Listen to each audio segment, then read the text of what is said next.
ಅಪರೂಪದ ಸಾಧಕರ ಸಂದರ್ಶನ. ಆ ಸಾಧಕರ ಸಾಧನೆಯ ಅನಾವರಣ. ಭವಿಷ್ಯವನ್ನೇ ಬದಲಾಯಿಸಿಕೊಂಡವರು ನಡೆದು ಬಂದ ದಾರಿ.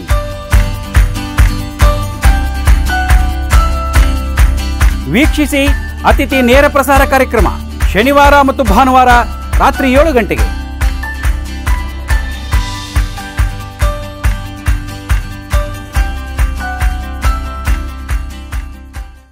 ನಮಸ್ಕಾರ. ಇಂಚರ ಟಿವಿಯ ವಿಶೇಷ ಅಪರೂಪದ ಕಾರ್ಯಕ್ರಮ ಅತಿಥಿ ಕಾರ್ಯಕ್ರಮದಲ್ಲಿ ವಿವಿಧ ಕ್ಷೇತ್ರಗಳಲ್ಲಿ ಸಾಧನೆ ಮಾಡಿರುವ ಸಾಧಕರು, ಗಣ್ಯಾತಿ ಗಣ್ಯರು, ರಾಜಕೀಯ ಧುರೀಣರು, ಘಟಾನುಘಟಿ ನಾಯಕರು, ಶಿಕ್ಷಣ ತಜ್ಞರು ಸೇರಿದಂತೆ ಹಲವರು ಭಾಗವಹಿಸಿ ತಮ್ಮ ಅನುಭವ ಅನಿಸಿಕೆಗಳನ್ನು ಹಂಚಿಕೊಳ್ಳಲಿದ್ದಾರೆ. ವೀಕ್ಷಕರು ದೂರವಾಣಿ ಕರೆಯನ್ನು ಮಾಡುವ ಮೂಲಕ ನೇರವಾಗಿ ಅತಿಥಿಗಳಿಗೆ ಮಾತನಾಡಬಹುದು, ಅವರನ್ನು ಪ್ರಶ್ನಿಸಬಹುದು, ಅವರೊಂದಿಗೆ ಸಂವಾದವನ್ನು ಕೂಡ ನಡೆಸಬಹುದು. ಇವತ್ತಿನ ನಮ್ಮ ಅತಿಥಿ ಕಾರ್ಯಕ್ರಮದಲ್ಲಿ ಪಾಲ್ಗೊಳ್ತಾ ಇರತಕ್ಕಂಥವ್ರು ಅತ್ಯಂತ ವಿಶೇಷವಾಗಿರ್ತಕ್ಕಂಥ ವ್ಯಕ್ತಿ ಅನ್ನೋದಕ್ಕಿಂತ ಶಿಕ್ಷಣ ಕ್ಷೇತ್ರದ ಒಂದು ಶಕ್ತಿ ಅಂತಂದರೆ ಬಹುಶಃ ತಪ್ಪಾಗಲಿಕ್ಕಿಲ್ಲ. ಯಾಕೆ ಅಂತಂದರೆ ನಮಗೆ ಏನು ಕಬ್ಬಿಣದ ಕಡಲೆ ಅಂತ ನಾವೆಲ್ಲರೂ ಭಾವಿಸ್ಕೋತೇವೆ, ಅದನ್ನು ಬಹಳ ಸುಲಭವಾಗಿ ಅರ್ಥವನ್ನು ಮಾಡಿಕೊಂಡು ಅದರಲ್ಲಿಯೇ PhD ಮಾಡಿರ್ತಕ್ಕಂಥವ್ರು. ನಮಗೆ ಗೊತ್ತಾಗ್ತದೆ ಕಬ್ಬಿಣದ ಕಡಲೆ ಯಾವುದು ಅಂಥೇಳಿ ಅಂತ ಅವರ ಮಾತನ್ನು ನಾನು ಕೇಳ್ತೇನೆ. ಪ್ರಸ್ತುತ ನಮ್ಮ ಕೆಂಗೇರಿ ಉಪನಗರದ ಶೇಷಾದ್ರಿಪುರಂ ಕಾಲೇಜಿನ ಪ್ರಾಂಶುಪಾಲರಾಗಿ ಸೇವೆಯನ್ನು ಸಲ್ಲಿಸ್ತಾ ಇರತಕ್ಕಂಥ ಡಾಕ್ಟರ್ R.D. ಸತೀಶ್ ಅವರು ನಮ್ಮ ಜೊತೆಲಿದ್ದಾರೆ. R.D. ಸತೀಶ್ ಅವರನ್ನ ಸ್ವಾಗತವನ್ನು ಬಯಸಿ ನಂತರ ಅವ್ರ ಜೊತೆ ನಮ್ಮ ಮಾತನ್ನು ಮುಂದುವರ್ಸೋಣ. ಸತೀಶ್ ಅವರಿಗೆ ತುಂಬ ಹೃದಯದ ಸ್ವಾಗತ. ನಮಸ್ಕಾರ ಸರ್. Doctor R.D. ಸತೀಶ್ ಅಂತ ಹೇಳಿದಾಗ R.D. ಅಂತ ಹೇಳಿದ್ರೆ ನಿಮ್ಮ ಊರು, ನಿಮ್ಮ ತಂದೆ ಹೆಸರು ಬರುತ್ತೆ. ಆದರೆ ನನ್ನ ಲೆಕ್ಕಾಚಾರದಲ್ಲಿ ನೀವು ಮ್ಯಾಥಮೆಟಿಕ್ಸ್ ಟೀಚರ್ ಆಗಿರೋದ್ರಿಂದ R.D. ಅಂತ ಹೇಳಿದ್ರೆ ರೆಕರಿಂಗ್ ಡೆಪಾಸಿಟ್ ಅಂತ ಕರೀತಾರೆ. ಅದೇ ರೀತಿ ನೀವು ಒಂದು ರೀತಿ ರೆಕರಿಂಗ್ ಡೆಪಾಸಿಟ್, ವಿದ್ಯಾರ್ಥಿಯಲ್ಲಿ ರೆಕರಿಂಗ್ ಡೆಪಾಸಿಟ್ಟು, ಶಿಕ್ಷಣ ಕ್ಷೇತ್ರ ಇರ್ಬೋದು, ಜ್ಞಾನಾರ್ಜನೆ ಇರ್ಬೋದು, ಸಾಮಾಜಿಕ ಕಳಕಳಿ ಇರ್ಬೋದು, ನಿಮ್ಮ ಸೇವೆಯನ್ನು ಎಲ್ಲವನ್ನು ಕೇಳಿದಲ್ಲೂ ಕೂಡ ಒಂದು ರೀತಿಯ R.D. ಅಂತ ನನ್ನ ಭಾವನೆ. ಹಾಗೆ ನಿಮ್ಗೆ ಅಭಿನಂದನೆಗಳನ್ನು ಸಲ್ಲಿಸ್ತಾ ಇದ್ದೇನೆ. ನಾನು ಇನ್ನೂ ನಿಮ್ಮ ಜೊತೆ ಮಾತನ್ನೇ ಆರಂಭಿಸಿಲ್ಲ, ಆಗಲೇ ದೂರವಾಣಿ ಕರೆ ಆರಂಭವಾಗಿದೆ ಅಂತಂದರೆ ನಿಮ್ಮ ಶಕ್ತಿ ಏನು ಅನ್ನೋದು ಗೊತ್ತಾಗ್ತದೆ. ದೂರವಾಣಿ ಕರೆಯನ್ನು ಸ್ವೀಕರಿಸಿ ನಿಮ್ಮ ಜೊತೆ ನನ್ನ ಮಾತನ್ನು ಮುಂದುವರಿಸ್ತೇನೆ. ಹಲೋ, ನಮಸ್ಕಾರ. ನಮಸ್ತೆ ಸರ್, ತಮ್ಮ ಹೆಸರು? ಸೋಮಶೇಖರ್ ಅಂತ ಸರ್. ನಮಸ್ತೆ ಸರ್. ಸರ್ ನಮಸ್ತೆ. ಇದ್ದಾರೆ ನಮ್ಮ ಕ್ಷೇತ್ರ ಜನಪ್ರಿಯ ಶಾಸಕರು ಸರ್ ಸತೀಶ್ ಅವರನ್ನ ಕರೆಸಿ ಮಾಡಿಸ್ತಾ ಇರ್ತಕ್ಕಂಥದ್ದು ಒಳ್ಳೆ ಕಾರ್ಯಕ್ರಮ. ಜನಪರ ಕಾರ್ಯಕ್ರಮ ಇರ್ಲಿ, ಪ್ರೋಗ್ರಾಮ್ ಮಾಡಿಸ್ತಕ್ಕಂಥದ್ದು, ಜಾಗ ಅವಕಾಶ ಮಾಡಿಕೊಡ್ತಕ್ಕಂಥದ್ದು, ವಿದ್ಯಾರ್ಥಿಗಳಿಗೆ ಎಲ್ಲ ಪ್ರೋಗ್ರಾಮ್ ಮಾಡಿಕೊಡ್ತಕ್ಕಂಥ ಒಳ್ಳೆ ಕೆಲಸವನ್ನ ನಮ್ಮ ಸತೀಶ್ ಅವರು ಮಾಡ್ತಾ ಇದ್ದಾರೆ. ಅವರಿಗೆ ನನ್ನ ಕ್ಷೇತ್ರದ ಜನತೆ ಪರವಾಗಿ ಒಂದು ಅಭಿನಂದನೆ ನಿಮ್ಮ ಮುಖಾಂತರ, ನಿಮ್ಮ ಟಿವಿ ಮುಖಾಂತರ. ಧನ್ಯವಾದಗಳು ಸರ್. ಧನ್ಯವಾದಗಳು. ಒಳ್ಳೆ ಕೆಲಸ ಮಾಡ್ತಿದ್ದಾರೆ. ಇನ್ನೂ ಹೆಚ್ಚಿಗೆ ಕೆಲಸ ಮಾಡಿ ಒಳ್ಳೊಳ್ಳೆ ಕಾರ್ಯಕ್ರಮಗಳನ್ನ ತಾವು ಕೂಡ ಅವರು ಮಾಡ್ತಾ ಇರ್ತಕ್ಕಂಥ, ಯಾಕೆಂದ್ರೆ ಕಾಲೇಜ್ ಆವರಣದಲ್ಲಿ ಎಲ್ಲ ಕಾರ್ಯಕ್ರಮ ಮಾಡ್ಲಿ, ಸಾರ್ವಜನಿಕರಾಗಿ ಅವ್ರಿಗೆ ಜಾಗ ಅವಕಾಶ ಮಾಡಿಕೊಡ್ತಕ್ಕಂಥ ಒಂದು ದೊಡ್ಡ ಗುಣ ನಮ್ಮ ಸತೀಶ್ ಅವರಲ್ಲಿದೆ. ತಮ್ಮ ಮುಖಾಂತರ ಅವರು ಮಾಡ್ತಾ ಇರ್ತಕ್ಕಂಥ ಕೆಲಸಗಳು ಸಾರ್ವಜನಿಕವಾಗಿ ಗೊತ್ತಾಗ್ಲಿ. ಅವ್ರು ಮಾಡ್ತಾ ಇರ್ತಕ್ಕಂಥವ್ರು ಇಂತ ಮಾಡ್ತಿದ್ದಾರೆ ಸತೀಶ್ ಅವರು, ನಾವು ಮಾಡಬಾರ್ದು ಅಂತೇಳಿ ಇನ್ನೂ ಅನೇಕ ಕಾಲೇಜುಗಳು ಅವಲ್ಲ ನಮ್ಮಲ್ಲಿ, ಯಾರು ಮುಂದಕ್ಕೆ ಬರೋದಿಲ್ಲ.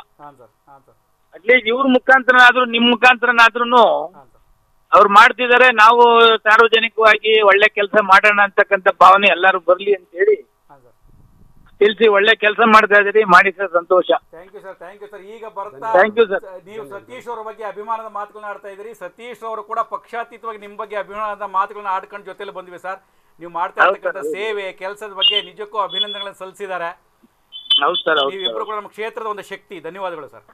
Thank you sir. ಧನ್ಯವಾದಗಳು ಸರ್. ನೋಡಿ ಎಷ್ಟು ಒಂದು ಅಭಿಮಾನ ಅಂತ. ನಾವಿನ್ನು ನಿಮ್ಮ ಸಂದರ್ಶನವನ್ನು ಆರಂಭ ಮಾಡೋದಕ್ಕೆ ಮುಂಚೆಯೇ ಒಬ್ಬ ಕ್ಷೇತ್ರದ ಶಾಸಕರು ದೂರವಾಣಿಯನ್ನು ಮಾಡ್ತಾರೆ ಅಂತ ಹೇಳಿದ್ರೆ ಅವರ ಒಂದು ಸರಳತೆಯನ್ನು ನಾವು ಮೆಚ್ಚುಕೋಬೇಕು. ನಿಮ್ಮಲ್ಲಿರ್ತಕ್ಕಂಥ ಒಂದು ಶಕ್ತಿಯನ್ನು ಕೂಡ ನಾವು ಅಭಿನಂದಿಸಬೇಕಾಗತ್ತೆ. ನಾನು ಆಗ್ಲೇ ಹೇಳಿದೆ R.D. ಅಂದ್ರೆ ಏನು ಅಂತ ಹೇಳ್ಕೊತಾ ಹೋಗ್ತಿದೆ. ಇದೆ R.D. ನೋಡಿ ಸರ್. R.D. ಅಂತ ಹೇಳಿದ್ರೆ ಮೈ ಇನಿಷಿಯಲ್ ಇಂಡಿಕೇಟ್ಸ್ ಮೈ ಹೈಟ್. ನೀವೇನು ರೆಕರಿಂಗ್ ಡೆಪಾಸಿಟ್ ಅದು ಅನ್ಕೊಳ್ತಾ ಇದ್ದೀರಾ? R.D. ಸತೀಶ್ ಅನ್ನೋದು ಮೈ ಇನಿಷಿಯಲ್ ಇಂಡಿಕೇಟ್ಸ್ ಮೈ ಹೈಟ್ ಅಂತ ಒಂದು ತಮಾಷೆ ಮಾಡ್ಲಿಕ್ಕೆ ಪ್ರಯತ್ನ ಮಾಡ್ದೆ ಅಷ್ಟೇ. ಖಂಡಿತ ಸರ್. ಈಗ ಏನಾಗಿದೆ ಅಂತ ಹೇಳಿದ್ರೆ, ಸಹಜವಾಗಿ ಇಷ್ಟೆಲ್ಲ ವಿದ್ಯಾರ್ಹತೆ ಇದೆ. MSc, MPhil, PhD ಪಡೆದಿದ್ದೀರಿ. PhD ಅದು ಮ್ಯಾಥಮೆಟಿಕ್ಸ್ನ ತೆಗೆದುಕೊಳ್ತೀರಿ ಅಂತ ಹೇಳಿದ್ರೆ, ನಾನು ಆಗಲಿದೆ ಕಬ್ಬಿಣದ ಕಡಲೆ ಅಂತಕ್ಕಂಥದ್ದು ನಿಮಗೆ ಬಹಳ ಸುಲಭ ಬಿಡಿ. ಇಂಥದ್ರೊಳಗೆ ನೀವು ಒಂದು PhD ಮಾಡ್ತೀರಿ. ಆದರೆ ನೀವು ಬಂದಂಥ ಒಂದು ನೋಡಿದ್ರೆ ಗ್ರಾಮೀಣ ಪ್ರದೇಶದಿಂದ ಬಂದಿದ್ದೀರಿ, ಅತ್ಯಂತ ಬಡ ಕುಟುಂಬದಿಂದ ಬಂದಿದ್ದೀರಿ ಅಂತಕ್ಕಂಥದ್ದು ಗ್ರಾಮೀಣ ಪ್ರತಿಭೆ ಈ ಮಟ್ಟಕ್ಕೆ ಬೆಳೀಲಿಕ್ಕೆ ಸಾಧ್ಯವಾ ಅನ್ನುವಂಥದ್ದು ಎಲ್ಲರಲ್ಲೂ ಒಂದು ಪ್ರಶ್ನೆ. ಸಹಜವಾಗಿ ಗ್ರಾಮೀಣ ಪ್ರದೇಶದಲ್ಲಿ ಓದ್ತಕ್ಕಂಥವ್ರಿಗೆ ಮ್ಯಾಥಮೆಟಿಕ್ಸ್ ಅಂದರೆ ಆಗೋದಿಲ್ಲ ಅಂತಕ್ಕಂಥದ್ದಿದೆ. ಆದರೆ ಆರ್ ಡಿ ಸತೀಶ್ರವರು ಮೈಸೂರಿನ ಒಂದು ಸಣ್ಣ ಹಳ್ಳಿಯಿಂದ ಬಂದು ಇವತ್ತು ಈ ಮಟ್ಟಕ್ಕೆ ಬೆಳೆದು ನಿಂತಿದ್ದೀರಿ ಅಂತ ಹೇಳಿದ್ರೆ ಅದು ಹೇಗೆ ಸಾಧ್ಯ ಆಯಿತು ಸತೀಶ್ ಅವರೇ? ಸರ್, ಪ್ರಥಮವಾಗಿ ಇಂಚರ ವಾಹಿನಿಯ ಸಮಸ್ತ ಬಂಧುಗಳಿಗೆ, ಅದರಲ್ಲೂ ಮುಖ್ಯವಾಗಿ ಶ್ರೀಯುತ ನರಸಿಂಹಮೂರ್ತಿಯವರು ಹಾಗೂ ಸುಧೀಂದ್ರ ಅವರಿಗೆ ಮತ್ತು ವೀಕ್ಷಕರಿಗೆ ನನ್ನ ಅನಂತ ನಮಸ್ಕಾರಗಳು. ಸರ್ ಹೇಳಿ. ಈಗ ನಾನು ಅದೇ ನೀವು ಗ್ರಾಮೀಣದಿಂದ ಬಂದಂಥವ್ರು, ಕಬ್ಬಿಣದ ಕಡಲೆನೂ ತುಂಬ ಕಷ್ಟ ಅಂತ ನೋಡಿ. ನಾನು ಇನ್ನೂ ಮಾತಾಡೋಕ್ಕಾಗ್ತಿಲ್ಲ, ಸರ್ ಸುಮ್ಮ ಕೂತ್ಬಿಡ್ತೀನಿ. ಅಲ್ಲಿ ಇನ್ನೊಂದು ದೂರವಾಣಿ ಬರ್ತಾ ಇದೆ. ವೀಕ್ಷಕರೇ, ಸತೀಶ್ ಅವರಿಗೆ ಶಕ್ತಿಯಿಂದ ನಾನು ಆರಂಭದಲ್ಲಿ ಹೇಳಿದ್ದು 100ಕ್ಕೆ 100 ಸತ್ಯ. ದೂರವಾಣಿಯನ್ನು ಸ್ವೀಕರಿಸಿ ಮತ್ತೆ ನನ್ನ ಮಾತನ್ನು ಮುಂದುವರಿಸ್ತಾನೆ. ಹಲೋ ಹಲೋ, ನಮಸ್ತೆ ಸರ್. ಸರ್ ನಮಸ್ಕಾರ, ನಾನು ಪಾಷಾ. ಕನ್ನಡ ಪಾಷಾ ಅವರು. ಸರ್ ಹೇಳಿ ಪಾಷಾ ಅವರೇ. ಏನ್ ಸರ್ ಕಾರ್ಯಕ್ರಮ ಈಗ ನೋಡ್ದೆ?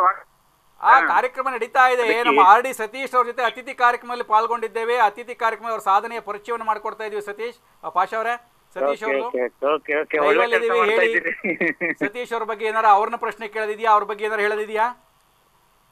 ಏನ್ ಹೇಳೋದು, ಅವ್ರು ಒಳ್ಳೆಯವರು, ಚೆನ್ನಾಗಿ ಎಲ್ಲರಿಗೂ ಶಿಕ್ಷಣ ಕೊಡ್ತಾ ಇದಾರೆ, ಒಳ್ಳೆ ಗೋಲ್ಡ್ ಮೆಡಲಿಸ್ಟ್. ಇನ್ನು ಸ್ವಲ್ಪ ಕಾಲೇಜು ಒಳ್ಳೆ ಚೆನ್ನಾಗಿ ಬೆಳೀತಾ ಇದೆ, ಎಲ್ಲರಿಗೂ ಒಳ್ಳೇದಾಗ್ತಾ ಇದೆ ಅಂತ ಹೇಳ್ಬೋದು ಅಷ್ಟೇ ಸರ್. ಧನ್ಯವಾದ ಪಾಷಾ, ಧನ್ಯವಾದಗಳು. ಹೇಳ್ಬಿಡಿ ಅವ್ರಿಗೆ ಸತೀಶ್. ಅವರು ಕೇಳಿಸ್ಕೊತಿದ್ದಾರೆ, ಲೈವಲ್ಲಿ ಇದೀವಿ. ಧನ್ಯವಾದ.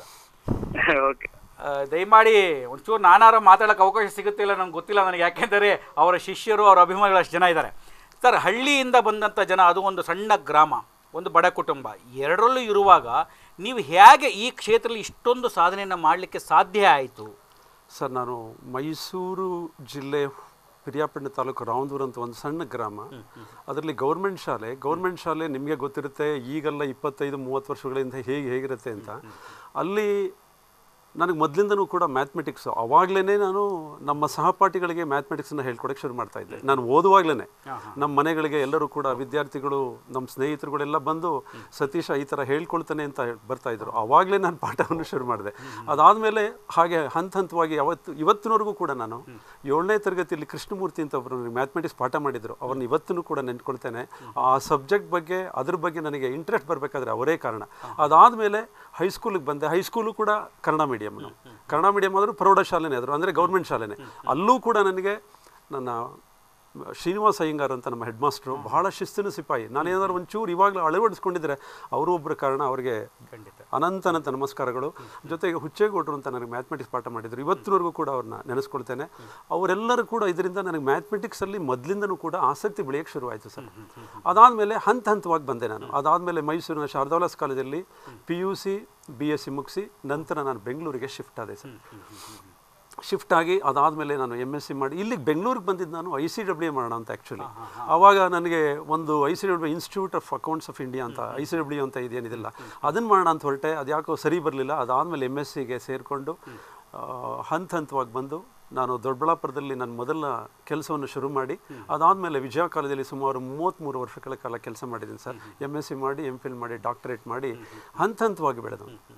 ನಿಜಕ್ಕೂ ಕೇಳ್ತಾ ಇದ್ರೆ ಒಂದು ರೀತಿಯ ರೋಮಾಂಚನ ಆಗುತ್ತೆ. ಯಾಕೆ ಅಂತಂದರೆ ನೀವು ಆರಂಭದಲ್ಲಿಯೇ ನನಗೆ ಮ್ಯಾಥ್ಸ್ ಅತ್ಯಂತ ಪ್ರಿಯವಾದ ಸಬ್ಜೆಕ್ಟು, ನಾನು ಬೇರೆಯವರಿಗೂ ವಿದ್ಯಾರ್ಥಿಯಾಗಿದ್ದಲ್ಲೂ ಪಾಠ ಮಾಡ್ತಾ ಇದ್ದೆ ಅಂತಕ್ಕಂಥದ್ದು. ಬಹುಶಃ ಹಾಗಾಗಿಯೇ ಪಾಠ ಮಾಡ್ತಾ ನೀವು ಬೆಳೆಯೋದ್ರ ಜೊತೆ ಬೇರೆಯವರು ಬೆಳೆಸ್ತಕ್ಕಂಥ ಮಾರ್ಗಕ್ಕೆ ಬಂದುಬಿಟ್ರಿ ಅಂತ ಅನಿಸುತ್ತೆ.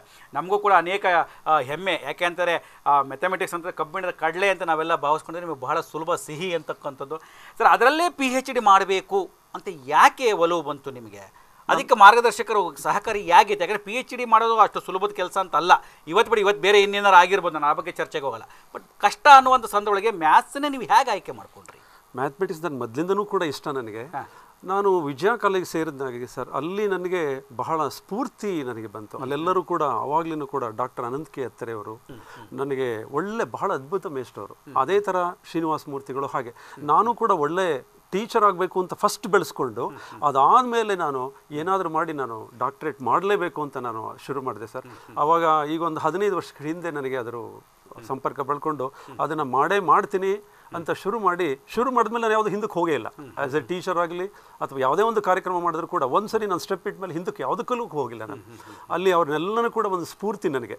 ಅದು ನಾನು ಒಳ್ಳೆ ಮೇಷ್ಟ್ರಾಗಲಿ ಅಥವಾ ವಿದ್ಯಾರ್ಥಿಗಳಿಂದ ನನಗೆ ಇಷ್ಟೆಲ್ಲ ಅವಾರ್ಡ್ಗಳು ಏನೇ ಬಂದಿದ್ರು ಕೂಡ ಅವ್ರನ್ನೆಲ್ಲನೂ ಕೂಡ ತೆಗೆದುಕೊಂಡು ನಾನು ಏನಾದರೂ ಮಾಡಿ ಡಾಕ್ಟರೇಟ್ ಮಾಡಲೇಬೇಕು ಅಂತ ನನ್ನ ಗೈಡ್ ಡಾಕ್ಟರ್ ರಾಥೋಡ್ ಅಂತ ಅವರು ವೈಸ್ ಚಾನ್ಸಲರ್ ಆಗಿದ್ದರು.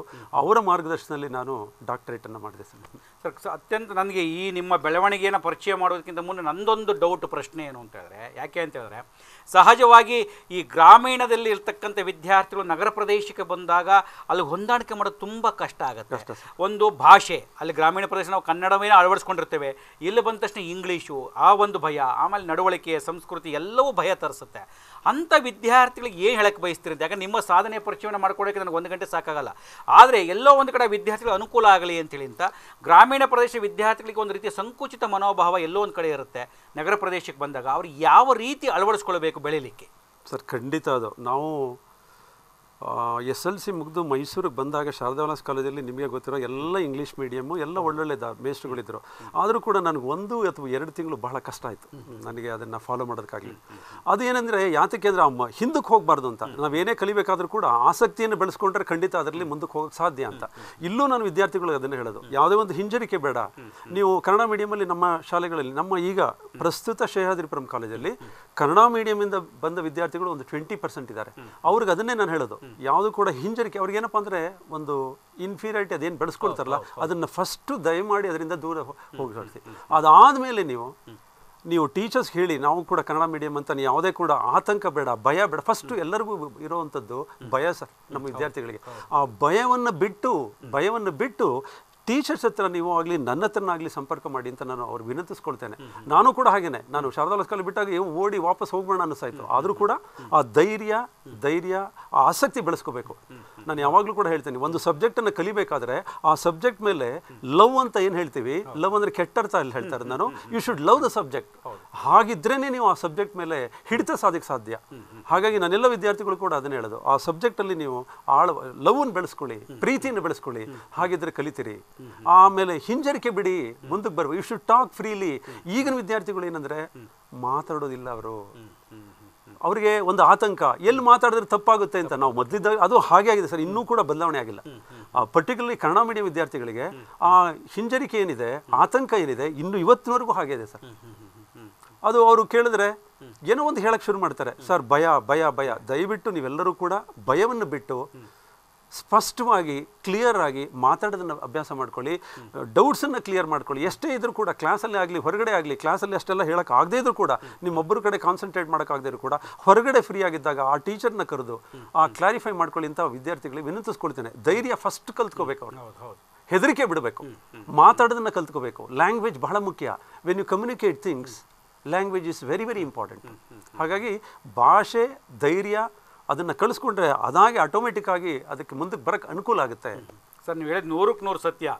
ಹಿಂದೇನಾಗಿತ್ತು ಅಂದರೆ ಹಿಂದೆ ಗುರು ಇರ್ತಾಯಿತ್ತು, ಮುಂದೆ ಗುರಿ ಇರ್ತಾಯಿತ್ತು. ವಿದ್ಯಾರ್ಥಿಗಳಿಗೆ ಒಂದು ಗುರಿ ಸಾಧಿಸಬೇಕು ಅನ್ನೋ ಭಾವನೆ ಇತ್ತು. ಇವತ್ತು ಬಹುತೇಕ ವಿದ್ಯಾರ್ಥಿಗಳಿಗೆ ಆ ಗುರಿ ಅಂತಕ್ಕಂಥದ್ದು ಇಲ್ಲದಲೇ ಇರ್ತಕ್ಕಂಥದ್ದು, ಹಿಂದೆ ಮಾರ್ಗದರ್ಶನ ಮಾಡೋಕ್ಕೆ ಗುರುವಿನ ಕೊರತೆಯೂ ಎಲ್ಲೋ ಕಾಣಿಸ್ತಾ ಇದೆಯೇನೋ ಪ್ರಸ್ತುತ ದಿನಗಳಲ್ಲಿ ಅನ್ನುವಂಥ ಒಂದು ಭಾವನೆ. ಇವತ್ತು ಹಿಂದೆಲ್ಲ ಸೇವಾ ಮನೋಭಾವ ಗುರುಗಳದು, ಇವತ್ತು ಎಲ್ಲೋ ಒಂದು ಕಡೆ ಬದಲಾಗ್ತಾ ಇದೆಯಾ ಅಂತ ಸಮಾಜದೊಳಗೆ ಆ ಒಂದು ಅನುಮಾನ ಅನೇಕರನ್ನು ಕಾಡ್ತಾ ಇದೆ. ಹಾಗಾಗಿ ಗುರು ಮತ್ತು ಶಿಷ್ಯರ ಸಂಬಂಧದ ಬಗ್ಗೆ ನೀವು ಏನನ್ನು ವಿಶ್ಲೇಷಣೆಯನ್ನು ಮಾಡ್ತೀರಿ? Sir, there should be a gap between the student and the teacher. ಯಾವಾಗಲೂ ಕೂಡ ಈಗಿನ ಜನ್ರೇಷನ್ ಏನಾಗಿದೆ, ನಿಮಗೆಲ್ಲ ಗೊತ್ತಿರೋ ಹಾಗೆ ಹಿಂದೆ ನಾವು ಯಾರೊಬ್ಬ ಟೀಚರ್ ಅಂದರೆ ಬಹಳ ಭಯ, ಹೆದರಿಕೆ, ಗೌರವ ಎಲ್ಲದಕ್ಕಿಂತ ಮುಖ್ಯವಾಗಿ. ಈಗ ಆ ವಿದ್ಯಾರ್ಥಿಗಳಿಗೆ ಕಡಿಮೆ ಆಗಿದೆ ಸರ್, ಕಡಿಮೆ ಆಗಿದೆ. ನೀವೆಲ್ಲರೂ ಕೂಡ ಎಲ್ಲ ಕ್ಷೇತ್ರದಲ್ಲೂ ಕೂಡ ಎಲ್ಲಿಂದ ನೀವು UKG ಇಂದನೇ ತೊಗೊಂಬಂದ್ಬಿಡಿ, ಅಲ್ಲೇನೋ ಒಂಥರ ಸೈಕಾಲಜಿಕಲ್ ಫಿಯರ್ ಇರುತ್ತೆ. But as A come for higher classes ಇನ್ನೂ ಕೂಡ ಅದಿದೆ. ಅದನ್ನು ಬಿಡಬೇಕು ಅಂತ ನಾನು. ಜೊತೆಗೆ ನಮ್ಮ ಟೀಚರ್ಸಲ್ಲೂ ಕೂಡ ಕಮಿಟ್ಮೆಂಟ್ ಅಂತ ಏನಿದೆ ಅದನ್ನು ಬೆಳೆಸ್ಕೊಳ್ಳಿ ಅಂತ ನಾನು ಟೀಚರ್ಸಲ್ಲಿ ಕಳಕಳಿಯ ವಿನಂತಿ ಮಾಡ್ಕೊಳ್ತೇನೆ. ಖಂಡಿತ ನೀವು ಹೇಳೋದು 100ಕ್ಕೆ 100 ಸತಿ. ಎರಡೂ ಕಡೆಗೂ ಕೂಡ ಅದನ್ನು ಬೆಳೆಸ್ಕೋಬೇಕಾಗಿದೆ ಅಂತಕ್ಕಂಥದ್ದು. ಸರ್, ಆ ಮಧ್ಯದೊಳಗೆ ನಿಮ್ಮ ಸಾಧನೆಗಳನ್ನು ನೋಡ್ತಾ ಹೋದಾಗ ನೀವೇನು PhD ಮಾಡಬೇಕಾಗಬಹುದು, ಇನ್ನೊಂದು ರಿಸರ್ಚ್ ಪೇಪರ್ ಕೂಡ ನಿಮ್ಮ ಇಂಟರ್ನ್ಯಾಷನಲ್ ಜರ್ನಲಲ್ಲಿ ಪಬ್ಲಿಷ್ ಆಯಿತು. ಈಜಿಪ್ಟು ಮತ್ತು ಬಾಂಗ್ಲಾದೇಶದಲ್ಲೂ ಕೂಡ, ಆಮೇಲೆ ಮಧ್ಯಪ್ರದೇಶ ಉನ್ನತಿ ಪಬ್ಲಿಕೇಶನ್ ಅವರು ಕೂಡ ಅದನ್ನು ತಿರುಪತಿ. ಆ ಬಗ್ಗೆ ಒಂದಷ್ಟು ಯಾವ ಒಂದು ರಿಸರ್ಚ್ ಪೇಪರ್ನ ನೀವು ಸಂಬಂಧಪಡುವಂಥದ್ದು ಅಲ್ಲಿ ಪಬ್ಲಿಷ್ ಆದಾಗ ಹೇಗೆ ಅನ್ನಿಸ್ತು ಅಂತೇಳಿ ಅಂತ ನಿಮ್ಗೆ. ಯಾಕಂದರೆ ಇಲ್ಲಿ ಏನೇ ಸೇವೆಯನ್ನು ಮಾಡ್ತಿದ್ರು ಕೂಡ ಎಲ್ಲೋ ಒಂದು ಕಡೆಗೆ ಒಂದು ಆನಂದ ಅಂತ ಅನಿಸುತ್ತೆ ಸಹಜವಾಗಿ. ಅದನ್ನು ಯಾವ ರೀತಿ ವಿಶ್ಲೇಷಣೆ ಮಾಡ್ತೀವಿ? ಪೇಪರ್ನ ಪ್ರೆಸೆಂಟ್ ಮಾಡೋದು ಅಂದರೆ ಸರ್, ಅಲ್ಲಿ ನಿಮ್ಗೆ ಏನಾಗಿರುತ್ತೆ ಅಂದರೆ ಎಲ್ಲೋ ಒಂದು ಕಡೆ ನಿಮಗೆ ಇಂಟರ್ನ್ಯಾಷನಲ್ ಸೆಮಿನಾರ್ ಅಂತ ಮಾಡಿದಾಗ ನಮಗೆ ಕಾಲಾವಕಾಶ ಸಿಗೋದು ಭಾಳ ಕಡಿಮೆ. ಒಂದು 15ರಿಂದ 20 ನಿಮಿಷ ನಮ್ಮ ಸಬ್ಜೆಕ್ಟಲ್ಲಿ ನುರಿತದ ಸಬ್ಜೆಕ್ಟಲ್ಲಿ ಅಲ್ಲಿ ನಾವು ಬ್ರೀಫ್ ಮಾಡಿ ಅದರ ಮೇಲೆ ಅದರ ಅನುಕೂಲ ಏನು, ಸಾಧಕ ಬಾಧಕ ಏನು ಅಂತ ಹೇಳಬೇಕು. ಅದಾದಮೇಲೆ ಅವ್ರು ಕ್ವಶನ್ಸನ್ನು ಕೇಳ್ತಾರೆ. ಅಲ್ಲಿ ಅದು ನಿಜವಾಗ್ಲೂ ಬಹಳ ಉತ್ತಮ ಬೆಳವಣಿಗೆ. ಇತ್ತೀಚೆಗಳೇನಾಗಿದೆ ಅಂದರೆ ಒಂದು ಸೆಮಿನಾರು ಅಥವಾ ಏನಾದರೂ ಮಾಡೋಕ್ಕೆ ಹೋದರೆ ಬರೋದೇ ಇಲ್ಲ ವಿದ್ಯಾರ್ಥಿಗಳು, ಆಗಲಿ ಸೆಮಿನಾರ್ ಪ್ರೆಸೆಂಟೇಷನ್ ಆಗಲಿ. ಸೊ ಪ್ರೆಸೆಂಟೇಷನ್ ಮಾಡಿದ ನಂತರ ನಮ್ಗೆ ಅತ್ಯಂತ ಚೆನ್ನಾಗಿ ಆಗುತ್ತೆ. ಅಲ್ಲಿ ಏನಪ್ಪ ಡಿಸ್ಕಷನ್ ಆಗಬೇಕು. ಸುಮ್ಮನೆ ಏನೋ ಒಂದು 10 ನಿಮಿಷ ಮಾಡಿ ಬಂದ್ಬಿಟ್ಟು ನಾನು ಒಂದು ಪೇಪರ್ ಪ್ರೆಸೆಂಟ್ ಮಾಡಿದೆ ಅದು ಆಗ್ತಾ ಇದೆ. ಅದಕ್ಕಿಂತ ಅದಾದಮೇಲೆ ಎಲ್ಲದಕ್ಕಿಂತ ಮುಖ್ಯವಾಗಿ ನಾನು ಅಂದ್ಕೊಳ್ಳೋದು ಆ ಪ್ರೆಸೆಂಟೇಷನ್ ಮಾಡಿದ್ಮೇಲೆ ಆ ಪೇಪರಿಂದ ಏನಾದರೂ ಒಂದು ಉಪಯೋಗ ಆಗಲಿ ಅಂತ ನನಗೆ. ಖಂಡಿತ ನಾವು ಸುಮ್ಮನೆ ಅಲ್ಲಿ ಯಾತಕ್ಕೆ ಅಂದರೆ ನಾನು ಏನು ಮಾಡಿದ್ದೆ ಅಂದರೆ ನಾನು ಅಲ್ಲಿ ಪೇಪರ್ ಪ್ರೆಸೆಂಟ್ ಮಾಡಿದೆ, ಇಲ್ಲಿ ಪೇಪರ್ಸ್ ಮಾಡಿದೆ ಅನ್ನೋದಕ್ಕಿಂತ ಹೆಚ್ಚಾಗಿ ಆ ಪೇಪರ್ ಪ್ರೆಸೆಂಟ್ ಮಾಡಿದ ನಂತರ ಅದರಿಂದ ಏನಾದರೂ ವಿದ್ಯಾರ್ಥಿಗಳಿಗೆ ಅನುಕೂಲ ಆಗೋ ಥರ ನಾವು ಮಾಡಬೇಕು ಅಂತ ನಾನು ಅಂದ್ಕೊಳ್ತೇನೆ. ಖಂಡಿತ ಸರ್, ನೀವು ಹೇಳೋದು 100ಕ್ಕೆ 100 ಸತ್ಯವಾಗಿರ್ತಕ್ಕಂಥ ಕೇವಲ ಏನೋ ಒಂದು ಪ್ರೆಸೆಂಟ್ ಮಾಡಬೇಕು ಅನ್ನೋದು ಅಷ್ಟೇ ಮುಖ್ಯ ಅಲ್ಲ ಅಂತಕ್ಕಂಥದ್ದು. ಖಂಡಿತ. ಮತ್ತೆ ಒಂದು ದೂರವಾಣಿ ಕಾಯ್ತಾ ಇದೆ, ಆ ದೂರವಾಣಿಯನ್ನು ಸ್ವೀಕರಿಸಿ ನಿಮ್ಮ ಜೊತೆ ನನ್ನ ಮಾತನ್ನು ಮುಂದುವರಿಸ್ತಾನೆ. ಹಲೋ ಹಲೋ, ನಮಸ್ತೆ ಸರ್. ನಮಸ್ತೆ ಸರ್. ನಮ್ಮ ಹೆಸರು ಸರ್ ಬಸವರಾಜ್ ಅಂತ ಹೇಳಿ. ಬಸವರಾಜ್, ಎಲ್ಲಿಂದ ಮಾತಾಡ್ತಾ ಇದ್ದೀರಿ? ಸರ್ ಆರ್ ನಗರ. ನಗರ. ಬಸವರಾಜ್ ಅವರೇ, ಡಾಕ್ಟರ್ ಆರ್ ಡಿ ಸತೀಶ್ ಅವರು ಇದ್ದಾರೆ ನಮ್ಮ ಜೊತೆಲಿ. ಹೌದು ಸರ್, ಮಾತಾಡಿ ಬಸವರಾಜ್. ಹೇಳಿ ಬಸವರಾಜ್. ಸರ್ ನಮಸ್ತೆ ಸರ್. ನಮಸ್ಕಾರ. ನಿಮ್ಮ ಟಿವಿ ಸಂದರ್ಶನ ಮಾಡೋದಕ್ಕೆ ತುಂಬಾ ಖುಷಿ ಆಗ್ತಾ ಇದೆ ಸರ್. ಧನ್ಯವಾದಗಳಪ್ಪ, ಧನ್ಯವಾದಗಳು. ಹೌದು ಸರ್. ಹೇಳಿ, ಏನಾದರೂ ಕ್ವಶನ್ ಸತೀಶ್ ಅವರು ಏನಾದ್ರು ಪ್ರಶ್ನೆ ಮಾಡ್ತೀರಾ ಅಥವಾ ಸತೀಶ್ ಅವ್ರನ್ನ ಹೊಗಳೋದಕ್ಕಿಂತ ತಪ್ಪೇನಾದ್ರು ಹೋಗ್ತೀರಾ? ಖಂಡಿತ ಯಾವುದೇ ಆದರೂ ಕೂಡ ಸ್ವೀಕರಿಸ್ತೀನಿ, ನೇರವಾಗಿ ಹೇಳಿ. ಯಾವುದಾದ್ರೂ ಕೂಡ ಸ್ವೀಕರಿಸ್ತೀನಿ ನಾನು. ಹಲೋ ಹಲೋ, ಹೇಳಿ. ಇಂಥ ಪ್ರತಿಭಾವಂತ ವ್ಯಕ್ತಿತ್ವವನ್ನು ನಿಮ್ಮ ಅತಿಥಿ ಕಾರ್ಯಕ್ರಮದಲ್ಲಿ ಅವ್ರನ್ನ ಸಂದರ್ಶನ ಮಾಡ್ತಿರೋದು ತುಂಬಾ ಹೆಮ್ಮೆಯ ಸಂಗತಿ ಸರ್. Okay, thank you. ಧನ್ಯವಾದಗಳು ಸರ್. ಧನ್ಯವಾದ. ಯಾಕೆಂದ್ರೆ ಎಷ್ಟೋ ದೂರವಾಣಿ ಕಟ್ಟಾಯಿತು. ಬಸವರಾಜರು ಹೇಳ್ತಾ ಇರ್ತಕ್ಕಂಥ ಇಂಥ ಪ್ರತಿಭಾನ್ವಿತರನ್ನ ಸಂದರ್ಶನವನ್ನು ಮಾಡ್ತಾ ಇದ್ದೀರಿ, ಹಾಗಾಗಿ ಇಂಚರಕ್ಕೆ ಅಭಿನಂದನೆಗಳು ಅಂತ ಹೇಳ್ತಾ ಇದ್ದೀರಿ. ಖಂಡಿತವಾಗಿ ಇಂಚರ 2 ವರ್ಷಗಳಿಂದ ಇದೇ ರೀತಿಯ ಕೆಲಸವನ್ನು ಮಾಡ್ಕೊಂಡು ಬರ್ತದೆ. ಇನ್ನೂ ವಿಶೇಷ ಕಾರ್ಯಕ್ರಮ ಕೂಡ ಆಯೋಜನೆ ಮಾಡಲಿದೆ. ಯಾಕೆ ಅಂತಂದರೆ ಈ ಆರ್ ಡಿ ಸತೀಶ್ ಅಂತವರು ಯಾವುದೇ ಪ್ರಚಾರವನ್ನು ಬಯಸ್ತಂಥವ್ರಲ್ಲ. ಈ ಸಂದರ್ಭ ಒಂದು ಮಾತನ್ನು ಹೇಳ್ತೀನಿ, ಆರ್ ಡಿ ಸತೀಶ್ ಅವ್ರನ್ನ ಇಲ್ಲಿ ಕರ್ಕೊಂಬರ್ಲಿಕ್ಕೆ ಒಂದು 5-6 ಬಾರಿ ಪ್ರಯತ್ನ ಮಾಡಿದ್ದೀವಿ ಅಂತ ಹೇಳ್ಬೋದು. ಅವರಿಗೆ ಈ ಪ್ರಚಾರದ ಅಪೇಕ್ಷೆಯಲ್ಲಿ ಇರ್ತಕ್ಕಂಥ ವ್ಯಕ್ತಿಗಳು.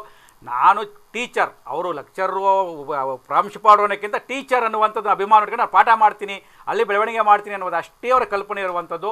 ಅವರ ಸಾಧನೆಗಳಿಗೆ ಒಂದು ಗಂಟೆ ನಮಗೆ ಕಾಲಾವಕಾಶ ಸಾಕಾಗಲ್ಲ. ಆದರೂ ಕೂಡ ಕೆಲಸವನ್ನು ನಾವು ಮಾಡ್ತಾ ಇದ್ದೇವೆ, ನಮಗೂ ಕೂಡ ಹೆಮ್ಮೆ ಇದೆ. ಧನ್ಯವಾದಗಳು ಸರ್. ನಾನು ಆಗಲೇ ಅನೇಕ ವಿಚಾರಗಳನ್ನ ಮಾತನಾಡ್ತಾ ಇದ್ವಿ. ಏನು ಪೇಪರ್ ಪ್ರೆಸೆಂಟ್ ಮಾಡತಕ್ಕಂಥದ್ದು ಮುಖ್ಯ ಅಲ್ಲ, ಪ್ರೆಸೆಂಟ್ ಮಾಡೋದ್ರಿಂದ ಆಗು ಹೋಗಳು ಏನು ಅನ್ನುವಂಥದ್ದು ಕೂಡ ಆಗಬೇಕು ಅಂತಕ್ಕಂಥದ್ದು. ಅದೇ ರೀತಿ ಅನೇಕ ಕಡೆಗಳಲ್ಲಿ ನೀವು ಕಾರ್ಯವನ್ನು ನಿರ್ವಹಿಸಿದ್ರಿ. ನಮ್ಮ ವಿಜಯ ಕಾಲೇಜಲ್ಲೂ ಕೂಡ ಹೆಡ್ ಆಫ್ ದ ಡಿಪಾರ್ಟ್ಮೆಂಟ್ ಕಾರ್ಯವನ್ನು ನಿರ್ವಹಿಸಿದ್ರಿ. ಬೆಂಗಳೂರು ಯೂನಿವರ್ಸಿಟಿಯಲ್ಲೂ ಕೂಡ ಎಕ್ಸಾಮಿನೇಷನ್ ಸಂಬಂಧಪಟ್ಟ ಎಲ್ಲ ಕೆಲಸಗಳು ಮಾಡ್ಕೊಂಡು ಬಂದಿದ್ದೀರಿ. ನೀವು ಒಂದು ಕಡೆ ಎಲ್ಲೋ ಕಡೆ CET ಎಕ್ಸಾಮ್ಗಳಿಗೆ ಅಥವಾ ಕಾಂಪಿಟೇಟಿವ್ ಎಕ್ಸಾಮ್ಗಳಿಗೆ ಉಚಿತವಾಗಿ ಕೆಲಸವನ್ನು ಮಾಡೋದಕ್ಕೆ ಪ್ರಯತ್ನವನ್ನು ಮಾಡ್ತಾ ಹೋದ್ರಿ. ಆ ಉಚಿತ ಅನ್ನುವಂಥದ್ದು ಒಳ್ಳೆ ಕಾನ್ಸೆಪ್ಟನ್ನು, ಆದರೆ ಎಲ್ಲೋ ಒಂದು ಕಡೆಗೆ ಅದು ಬರಬೇಕಾದ್ರೆ ನಿಮ್ಮ ಹಿನ್ನೆಲೆ ಏನೋ ಒಂದಿರುತ್ತೆ, ನಿಮ್ಮ ತಲೆಯಲ್ಲಿ ಏನೋ ಒಂದಿರುತ್ತೆ. ಸಹಜವಾಗಿ ನಾನು ಉಚಿತವಾಗಿ ಮಾಡಿಬಿಡ್ತೀನಿ ಅಂತ ಹೋಗ್ಲಿಕ್ಕೆ ಸಾಧ್ಯತೆ ಇಲ್ಲ. ಅದು ಹೇಗೆ ಆ ಭಾವನೆ ಬಂತು? ಯಾಕೆ ಆ ಕಾರ್ಯವನ್ನು ಕೈ ಹಾಕ್ಕೊಂಡ್ರಿ? ಸರ್, ನಾನು ಮೊದಲೇ ಹೇಳಿದಾಗೆ, ನೀವು ಕೂಡ ಹೇಳಿದಾಗೆ ಭಾಳ ಬಡತನದಿಂದ ಬಂದವನು. ನಾನು ಉಚಿತ CET ಕಾರ್ಯಕ್ರಮವನ್ನು ಹುಣಸೂರು ಅಂತ ಒಂದು ತಾಲೂಕಿದೆ, ನಿಮಗೆಲ್ಲ ಗೊತ್ತಿರೋ ಹಾಗೆ. ಹುಣಸೂರು ಯಾಕೆ ಆಯ್ಕೆ ಮಾಡಿಕೊಂಡೆ ಅಂತ ಹೇಳಿದರೆ, ಪಿರಿಯಾಪಟ್ಟಣ, ಹುಣಸೂರು, KR ನಗರ ಮತ್ತು ಕೋಟೆ ಮಧ್ಯ ಅದಕ್ಕೆ ಟ್ರಾನ್ಸ್ಪೋರ್ಟೇಷನ್ ಆಗಲಿ, ಅದಕ್ಕೆ ವಿದ್ಯಾರ್ಥಿಗಳು ಬರೋದಕ್ಕೆ ಅನುಕೂಲ ಆಗಿದೆ. ಅಲ್ಲಿ ನಾನು ಈಗ ಒಂದು 7-8 ವರ್ಷಗಳ ಹಿಂದೆ ಸತತವಾಗಿ 5 ವರ್ಷ ಅಲ್ಲಿ ನಾನು 4-5ರಿಂದ 5 ವರ್ಷ ಉಚಿತವಾಗಿ CETನ ನನ್ನ ಬೆಂಗಳೂರು ಫ್ಯಾಕಲ್ಟಿ ಮೆಂಬರ್ಸಿಂದ ಕರ್ಕೊಂಡೋಗಿ ಅಲ್ಲಿ ಪಾಠ ಮಾಡಿಸ್ತಾ ಇದ್ದೆ. ಅಲ್ಲಿ ನನಗೆ ಗೊತ್ತು, ಆ ಒಂದು 7-8 ವಿದ್ಯಾರ್ಥಿನಿಯರ ಹತ್ರ ಬಂದು, ಸರ್ ಇದರಿಂದ ನಮಗೆ ತುಂಬ ಉಪಯೋಗ ಆಗಿದೆ, ನಾವು ಈ ಥರ ಪಾಠ ಕೇಳೇ ಇಲ್ಲ ಅಂತ ಬೆಂಗಳೂರಿಂದ ಬಂದ ಹಾಗೆ ನಮ್ಗೆ ಎಷ್ಟು ಸಂತೋಷ ಆಗುತ್ತೆ ನೀವೇ ಹೇಳಿ. ಆ ಹುಡುಗರು ಈ ಥರ. ಸೊ ಇದನ್ನು ಬೆಳೆಸ್ಕೊಂಡೆ ನಾನು ಮೊದಲಿಂದನೂ ಕೂಡ. ಉಚಿತವಾಗಿ ಅಂತ ಅಲ್ಲಿ ಗ್ರಾಮೀಣ ಪ್ರದೇಶದಲ್ಲಿ ಈ ಥರ ಆಗುತ್ತೆ, ಬಟ್ ಇಲ್ಲಿ ನಾನು ಶೇಷಾದ್ರಿಪುರಂ ಕಾಲೇಜಲ್ಲಿ, ನಿಮ್ಗೆ ಗೊತ್ತಿದೆಯೋ ಇಲ್ವೋ? ಸರಿ, CET ಯಾಕೆ ಮಾಡಿದ್ರೆ ಮುಂದುವರ್ಸಕ್ಕೆ ಮುಂಚೆ ಮತ್ತೆ ಒಂದು ದೂರವಾಣಿ ಕಾಯ್ತಾ ಇದೆ. ದೂರವಾಣಿ ಸ್ವೀಕರಿಸಿ ನನ್ನ ಮಾತನ್ನು ಮುಂದುವರಿಸ್ತೇನೆ. ಹಲೋ, ನಮಸ್ತೆ. ಹಲೋ, ನಮಸ್ತೆ ಸರ್. ನಮಸ್ತೆ, ನಾನು ಬಸವರಾಜ್ ಅಂತ ಮಾತಾಡ್ತಿರೋದು ಆರ್ ನಗರದಿಂದ. ಬಸವರಾಜ್, ಅಲ್ಲೇ ದೂರವಾಣಿ ಇದಾಗಲಿಲ್ಲ, ಹೇಳಿ. ಅಲ್ಲಿ ದೂರವಾಣಿ ಕಟ್ಟಾಯ್ತು. ಹೇಳಿ ಬಸವರಾಜ್. ನಮ್ಮ ಸತೀಶ್ ಅವರನ್ನ ನಾವು ತುಂಬಾ ಬಹಳ ಹತ್ತಿರದಿಂದ ನೋಡಿರುವಂತ ವ್ಯಕ್ತಿ ನಾನು. ಸರ್, ಅವರು ಶೇಷಾದ್ರಿ ಕಾಲೇಜಿಗೆ ಬಂದಾಗಿಂದ ನೋಡ್ತಾ ಇದ್ದೀನಿ. ಅವರಲ್ಲಿರುವಂತ ವ್ಯಕ್ತಿತ್ವ, ಅವರ ಒಳ್ಳೆ ಗುಣಗಳು, ಅವ್ರ ವಿದ್ಯಾರ್ಥಿ ಜೀವನದಲ್ಲಿ ಯಾವ ತರ ಅವರು ಬೆಳೆದು ಬಂದ್ರು ಅದನ್ನ ಅಳವಡಿಸ್ಕೊಂಡು ಜೀವನಕ್ಕೆ ಬಡ ವಿದ್ಯಾರ್ಥಿಗಳನ್ನ ಗುರುತಿಸಿ ಅವ್ರಿಗೆ ಕೆಲವೊಂದು CET ಪರೀಕ್ಷೆಗಳಲ್ಲಿ ಭಾಗವಹಿಸುವಂತ ಮಕ್ಕಳುಗಳಿಗೆ ಮಧ್ಯಾಹ್ನದ ಉಪಹಾರ ಬೆಳಗಿನ ಉಪಹಾರಗಳನ್ನ ಸ್ವಂತ ಖರ್ಚಿನಿಂದ ಅದು ನಡೆಸ್ಕೊಡ್ತಾ ಇದ್ದಾರೆ ಕಾಲೇಜಲ್ಲಿ. ಹಲೋ, ಹೇಳಿ, ಮಾತಾಡಿ. ಅದು ಅದು ತುಂಬಾ ಎಲ್ಲರಿಗೂ ಆ ವ್ಯಕ್ತಿತ್ವ ಎಲ್ಲರಿಗೂ ಬರಲ್ಲ ಸರ್. ಹೌದು. ಹಾಗಾಗಿ ಬಡ ಕುಟುಂಬದಿಂದ ಬರುವಂತ ಮಕ್ಕಳಿಗೆ ನಾನು ನಮ್ಮ ಕೈಯಿಂದ ಏನು ಸಹಾಯ ಮಾಡ್ತೀನಿ ಅಂತ ಹೇಳಿ ಅವರು ಮುಂದೆ ಬಂದು ಎಲ್ಲ ಶಿಕ್ಷಕರನ್ನ ಜೊತೆಗೂಡಿಸ್ಕೊಂಡು ಆ ಮಕ್ಕಳಿಗೆ ಒಳ್ಳೆ ಭವಿಷ್ಯ ರೂಪಿಸೋಕೆ ಮುಂದೆ ಬಂದಿರಂದ್ರೆ ಇಲ್ಲಿ ಹ್ಯಾಟ್ಸ್ ಆಫ್ ಸರ್ ಅವ್ರಿಗೆ. ಧನ್ಯವಾದಗಳು ಬಸವರಾಜ್. ನಾನು ಅದೇ ಪ್ರಶ್ನೆಯನ್ನ ಮಾಡ್ತಾ ಇದ್ದೇನೆ. ಈಗ CET ಪ್ರಶ್ನೆಗೆ ಮುಂದುವರಿತಿದೆ ಅವ್ರ ಹತ್ರ. ನಾನು ಅದನ್ನೇ ಕೇಳಿದೆ, ನಿಮಗೆ ಹೇಗೆ ಆ ಆಲೋಚನೆ ಬಂತು ಅಂತೇಳಿ ಅಂತ ಅವ್ರು ಅದೇ ಉತ್ತರವನ್ನು ಕೊಡ್ತಾ ಇದ್ದಾರೆ. ಧನ್ಯವಾದಗಳು ಬಸವರಾಜ್. ಸರ್, ಅದೇ ನೀವು CET ದಿನ ವಿವರವನ್ನು ಮುಂದುವರಿಸ್ತಾ ಇದ್ರಿ ಸರ್. CET ಅದು ಹುಣಸೂರಲ್ಲಿ ಶುರು ಮಾಡಿದೆ. ಅದು ಎಲ್ಲರ ಕಡೆಯಿಂದನೂ ಕೂಡ, ವಿದ್ಯಾರ್ಥಿಗಳಿಂದ, ನಿಮ್ಮ ಮಾಧ್ಯಮದವರಿಂದ, ಪಾಲಿಟಿಷಿಯನ್ಸ್ ಇಂದ, ಎಲ್ಲರಿಂದ ಕೂಡ ಮೆಚ್ಚುಗೆ ಪಾತ್ರವಾಯಿತು. ಎಲ್ಲದಕ್ಕಿಂತ ಮುಖ್ಯವಾಗಿ ಅವ್ರಿಗೆ ಮೆಚ್ಚುಗೆ ಅನ್ನೋದಕ್ಕಿಂತ ಮಕ್ಕಳಿಗೆ ಅದು ಸಹಾಯ ಆಗಿದೆ ಸರ್. ಸುಮಾರು 100-120 ಮಕ್ಕಳು ಬರ್ತಾ ಇದ್ರು. ಆ ವಿದ್ಯಾರ್ಥಿಗಳೆಲ್ಲ ಬಂದು ಇದನ್ನ ಹೇಳಿದಾಗ ನಮಗೆ ಅತ್ಯಂತ ಸಂತೋಷ ಆಯಿತು. ಸರ್, ಇದನ್ನ ದಯಮಾಡಿ ಮುಗಿಸ್ಕೊಂಡು ಮುಂದುವರಿಸಿ ಅಂತ. ಅದಾದ್ಮೇಲೆ 4 ವರ್ಷ ನಾನು ಮಾಡಿದೆ. ಇಲ್ಲಿಗೆ ನಾನು ಚಾರ್ಜ್ ತಗೊಂಡ್ಮೇಲೆ ಅದು ಸ್ವಲ್ಪ ಕಡಿಮೆ ಆಯಿತು, ಅಲ್ಲಿಗೆ ಹೋಗಕ್ಕೆ ಆಗ್ತಾ ಇಲ್ಲ. ಜೊತೆಗೆ ಇಲ್ಲಿ ನಮ್ಮ ಶೇಷಾದ್ರಿಪುರಂ ಕಾಲೇಜಲ್ಲಿ ನಾನು ನಮ್ಮ ಸೆಕ್ರೆಟರಿ ಅವರಿಂದ ಪ್ರೇರಣೆ ಆಗ್ದವನು. ನಮ್ಮ ಸೆಕ್ರೆಟರಿ ಅವರು ಡಾಕ್ಟರ್ ಉಡುಪಿ ಕೃಷ್ಣ ಅವರು ನಿಜವಾಗ್ಲೂ ಅತ್ಯಂತ ಬ್ರಿಲಿಯಂಟ್ ಫೆಲೋ. ಅದಕ್ಕೆಲ್ಲ ಅವ್ರ ಕ್ವಾಲಿಫಿಕೇಶನ್ ಇದ್ದರವರೆಲ್ಲ ಬುದ್ಧಿವಂತರಲ್ಲ, ಆದರೆ ನಾನು ಅವರಲ್ಲಿ ಪ್ರೇರಿತನಾದೆ ಸರ್. ಅವರ ಗುಣಕ್ಕೆ, ಅವರ ಮಾತಿಗೆ. ಅವರು ರಾಮಕೃಷ್ಣ ಪ್ರಾಡಕ್ಟ್. ಅವ್ರ ಕ್ವಾಲಿಫಿಕೇಶನ್ ನೋಡಿದ್ರೆ ನೀವು ಎಲ್ಲದಕ್ಕಿಂತ ಕ್ವಾಲಿಫಿಕೇಶನ್ ಒಂದೇ ಅಲ್ಲ, ಎಲ್ಲದಕ್ಕಿಂತ ಉತ್ತಮವಾದ ವ್ಯಕ್ತಿ. ಇತ್ತೀಚೆಗಷ್ಟೇ ಅವರು ಕೆನಡಾದ ಒಂದು ಪ್ರತಿಷ್ಠಿತ ಇದಕ್ಕೆ ನಾಮಿನೇಟ್ ಆಗಿದ್ದಾರೆ. ಅದರಲ್ಲಿ ಇಡೀ ಭಾರತದಲ್ಲಿ ಇಬ್ಬರಿಗೆ ಮಾತ್ರ ಆಗಿದೆ, ರತನ್ ಟಾಟಾ ಮತ್ತೆ ಪ್ರಿನ್ಸಿಪಾಲ್ ಸೆಕ್ರೆಟರಿ ಅಂತ ಸೆಂಟ್ರಲ್ ಗೌರ್ಮೆಂಟ್ ಸಾಯಿ ಅಂತ. ಇದು 3ನೇವರು. ಅದ್ರ ಜೊತೆಗೆ ಇತ್ತೀಚೆಗೆ ನಾನು 1 ತಿಂಗಳ ಹಿಂದೆ ಅವ್ರ ಜೊತೆ ಮಾತಾಡ್ತಾ ಇದ್ದೆ ನಮ್ಮ ಚೇಂಬರಲ್ಲಿ. ಯಾರು ಇಲ್ಲ ಹಾಗೆ ಮಾತಾಡುವಾಗ ಅವ್ರಿಗೆ ಯಾತಕ್ಕೆ ಪ್ರೇರಣೆ ಆದ್ರು ಅನ್ನೋದಕ್ಕೆ, ಸತೀಶ್, ನಾನು ಇವತ್ತಿನವರೆಗೂ ಕೂಡ I have not lied in my life ಅಂತ ಹೇಳಿದ್ರು. ಅಂದರೆ ನಾನು 53 ವರ್ಷ ಅವರಿಗೆ, ನಾನು 53 ಸಲ ಯಾವುದೋ ಸುಳ್ಳು ಕೂಡ ಹೇಳಿಲ್ಲ ಅಂತ. ಇಷ್ಟು ಈ ವ್ಯಕ್ತಿ ಇರೋಕ್ಕೆ ಸಾಧ್ಯನಾ ಈ ಜನ್ರೇಷನ್ಲಿ ಅಂತ. ಸೊ ಅವ್ರ ಪ್ರೇರಣೆ, ನಮ್ಮ ಪಂಡಿತಾರಾದರು ಪ್ರೆಸಿಡೆಂಟು ಹಾಗೂ ನಮ್ಮ ಚೇರ್ಮನ್ ಅನಂತರಾಮ್ ಅವರು ಮತ್ತು ಎಲ್ಲ ಟ್ರಸ್ಟ್ಗಳು ಕೂಡ ನಾನು ಫ್ರೀ ಉಚಿತ CET ಮಾಡ್ತೀನಿ ಅಂತ ಹೇಳಿದಾಗ ಎಲ್ಲ ಒಂದು ಕಡೆ ನಮಗೆ ಕಲ್ಪನೆ, ಉಚಿತ ಅಂತ ಹೇಳಿದ ತಕ್ಷಣ psychology of the public is different. Oh, ಇಲ್ಲಿ ಕಡಿಮೆ ಫೀಸು, ನಮ್ಮದೆಲ್ಲ ಟ್ರಸ್ಟ್ದೆಲ್ಲ ನಿಮ್ಮ ಶೇಷಾದ್ರಿಪುರಂ ಕಾಲೇಜ್ ಒಂದು ಎಲ್ಲ ವಿಶೇಷ ಅಂತ ಹೇಳಿದ್ರೆ ಕಡಿಮೆ ದುಡ್ಡಲ್ಲಿ ಕ್ವಾಲಿಟಿ ಎಜುಕೇಷನ್ ಕೊಡಬೇಕು ಅಂತ. ನಿಮ್ಮೆಲ್ಲ 30 ಸಂಸ್ಥೆಗಳನ್ನು ಅಬ್ಸರ್ವ್ ಮಾಡಿ ಏರಿಯಾಗೆ ತಕ್ಕಂತೆ ನಾವು ಫೀಸನ್ನು ಫಿಕ್ಸ್ ಮಾಡಿದ್ದೀವಿ. ನಾವು ಈಗ ಫ್ರೀ CET ಅಂತ ಹೇಳಿದ್ರೆ ನಮ್ಮ ಟ್ರಸ್ಟ್ ಅವರೊಬ್ರು ಕೇಳಿದ್ರು, ಸತೀಶ್, ಫ್ರೀ CET ಅಂದರೆ ಕಲ್ಪನೆ ಬೇರೆ ಆಗುತ್ತೆ, ಇಲ್ಲಿ ಚೆನ್ನಾಗಿ ನಡೆಯಲ್ಲ. ಅದು ವಾಸ್ತವಾಂಶನೂ ಕೂಡ. ದುಡ್ಡು ಜಾಸ್ತಿ ಇದೆ ಅಂದರೆ ಹೈಫೈ ಅಂದರೆ ಇಲ್ಲೇನೋ ಬೇರೆ ಇದೆ ಅಂತ ಯೋಚನೆ ಮಾಡೋದು. ಆದರೆ ನಮ್ಮ ಟ್ರಸ್ಟ್ ಅವ್ರದ್ದೇ ಆಗಲಿ ಅದೆಲ್ಲ, ಅದನ್ನೆಲ್ಲನೂ ಕೂಡ ಕೇಳಿ ನಾನು ಸರ್ ಇದನ್ನು ಉಚಿತವಾಗಿ ಮಾಡ್ಕೊಡ್ತೀನಿ. ನಮ್ಮಲ್ಲಿ ವಿದ್ಯಾರ್ಥಿಗಳು ನಿಮಗೆ ಗೊತ್ತಿರೋದೇ, ಕೆಂಗೇರಿನಲ್ಲಿ 250 ಮಕ್ಕಳನ್ನ ನಾನು ಇಂಟರ್ವ್ಯೂ ಮಾಡಿದೆ. ಎಲ್ಲರೂ ಕೂಡ ಆಟೋ ಡ್ರೈವರ್ಸ್ ಮಕ್ಕಳು ಅಥವಾ ನಿಮ್ಮ ಮನೆಯಲ್ಲಿ ಆಗಲಿ ಎಲ್ಲರೂ ಕೆಲಸ ಮಾಡುವಂಥ ಮಕ್ಕಳು, ಅವ್ರ ಮಕ್ಕಳುಗಳು ಬರ್ತಾ ಇದ್ದಾರೆ. ಅವರೆಲ್ಲರೂ ಕೂಡ ಒಳ್ಳೆ ಬೆಳವಣಿಗೆ ಅಂದರೆ ಸರ್ ಓದ್ತಾ ಇದ್ದಾರೆ. ಅವ್ರ ಪರ್ಸೆಂಟೇಜ್ ಎಲ್ಲ ನೀವು ನಂಬ್ತಿರ್ಬೋದು, 70-80.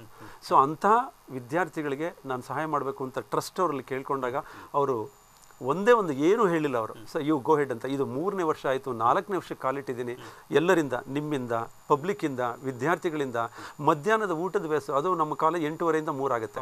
ನಾವು ಪಾಠ ಮಾಡೋದು 3 ಮತ್ತೆ 4:15. ಆ ವಿದ್ಯಾರ್ಥಿಗಳಿಗೆ ನಮಗೂ ಗೊತ್ತು, 8:30 ನೀವೇ ಯೋಚನೆ ಮಾಡಿ, ಮಧ್ಯಾಹ್ನ ಏನೂ ತಿಂದಿರಲ್ಲ, ಹೊಟ್ಟೆ ಹಸಿದೆ. ಅದಕ್ಕೆ ನಾವು ಟೀಚರ್ಸು, ಅದಾದಮೇಲೆ ಶಾಸಕರಿಂದ ದುಡ್ಡನ್ನು ತೆಗೆದುಕೊಂಡು ಊಟದ ಫ್ರೀ ಊಟದ ಕೊಡುವ ವ್ಯವಸ್ಥೆನ ಕೂಡ ನಮ್ಮ ಕಾಲೇಜಲ್ಲಿ ಮಾಡಿಕೊಟ್ಟಿದ್ದೀನಿ ಸರ್. ಸರ್, ಖಂಡಿತ ಒಂದು ಉತ್ತಮವಾದ ಕಲ್ಪನೆಯನ್ನು ಇಟ್ಕೊಂಡ ಕೆಲಸವನ್ನು ಮಾಡ್ತಾ ಇದ್ದೀರಿ.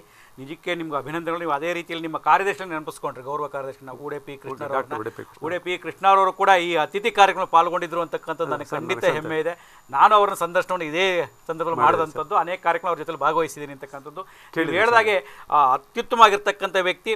ಗಾಂಧಿ ಪ್ರತಿಷ್ಠಾನದಲ್ಲೂ ಕೂಡ ಅವರ ಅಧ್ಯಕ್ಷರಾಗಿ ಸೇವೆಯನ್ನು ಸಲ್ಲಿಸ್ತಾ ಇರ್ತಕ್ಕಂಥದ್ದು. ನಿಜಕ್ಕೂ ನಿಮ್ದೊಂದು ಟೀಮ್ ಏನಿದೆ, ಪಂಡಿತಾರಾಧ್ರೆ ಆಗ್ಬೋದು, ಉಡುಪಿ ಕೃಷ್ಣರಾಗ್ಬೋದು, ಅಲ್ಲಿಂದ ನೀವು ಉಳಿದಂಥ ಅವರು ನಿಜಕ್ಕೂ ಶೇಷಾದ್ರಿಪುರಂ ಕಾಲೇಜಿಗೆ ಒಂದು ಅತ್ಯಂತ ಗೌರವವನ್ನು ತರ್ತಕ್ಕಂಥವ್ರು, ಮತ್ತು ಸಮಾಜಕ್ಕೆ ಗೌರವ ತರ್ತಕ್ಕಂಥ ಕಾಲೇಜಿಗೆ ಎಲ್ಲ ಅಂತಕ್ಕಂಥದ್ದು ನಿಜಕ್ಕೂ ಹೆಮ್ಮೆಯ ಸಂಗತಿ.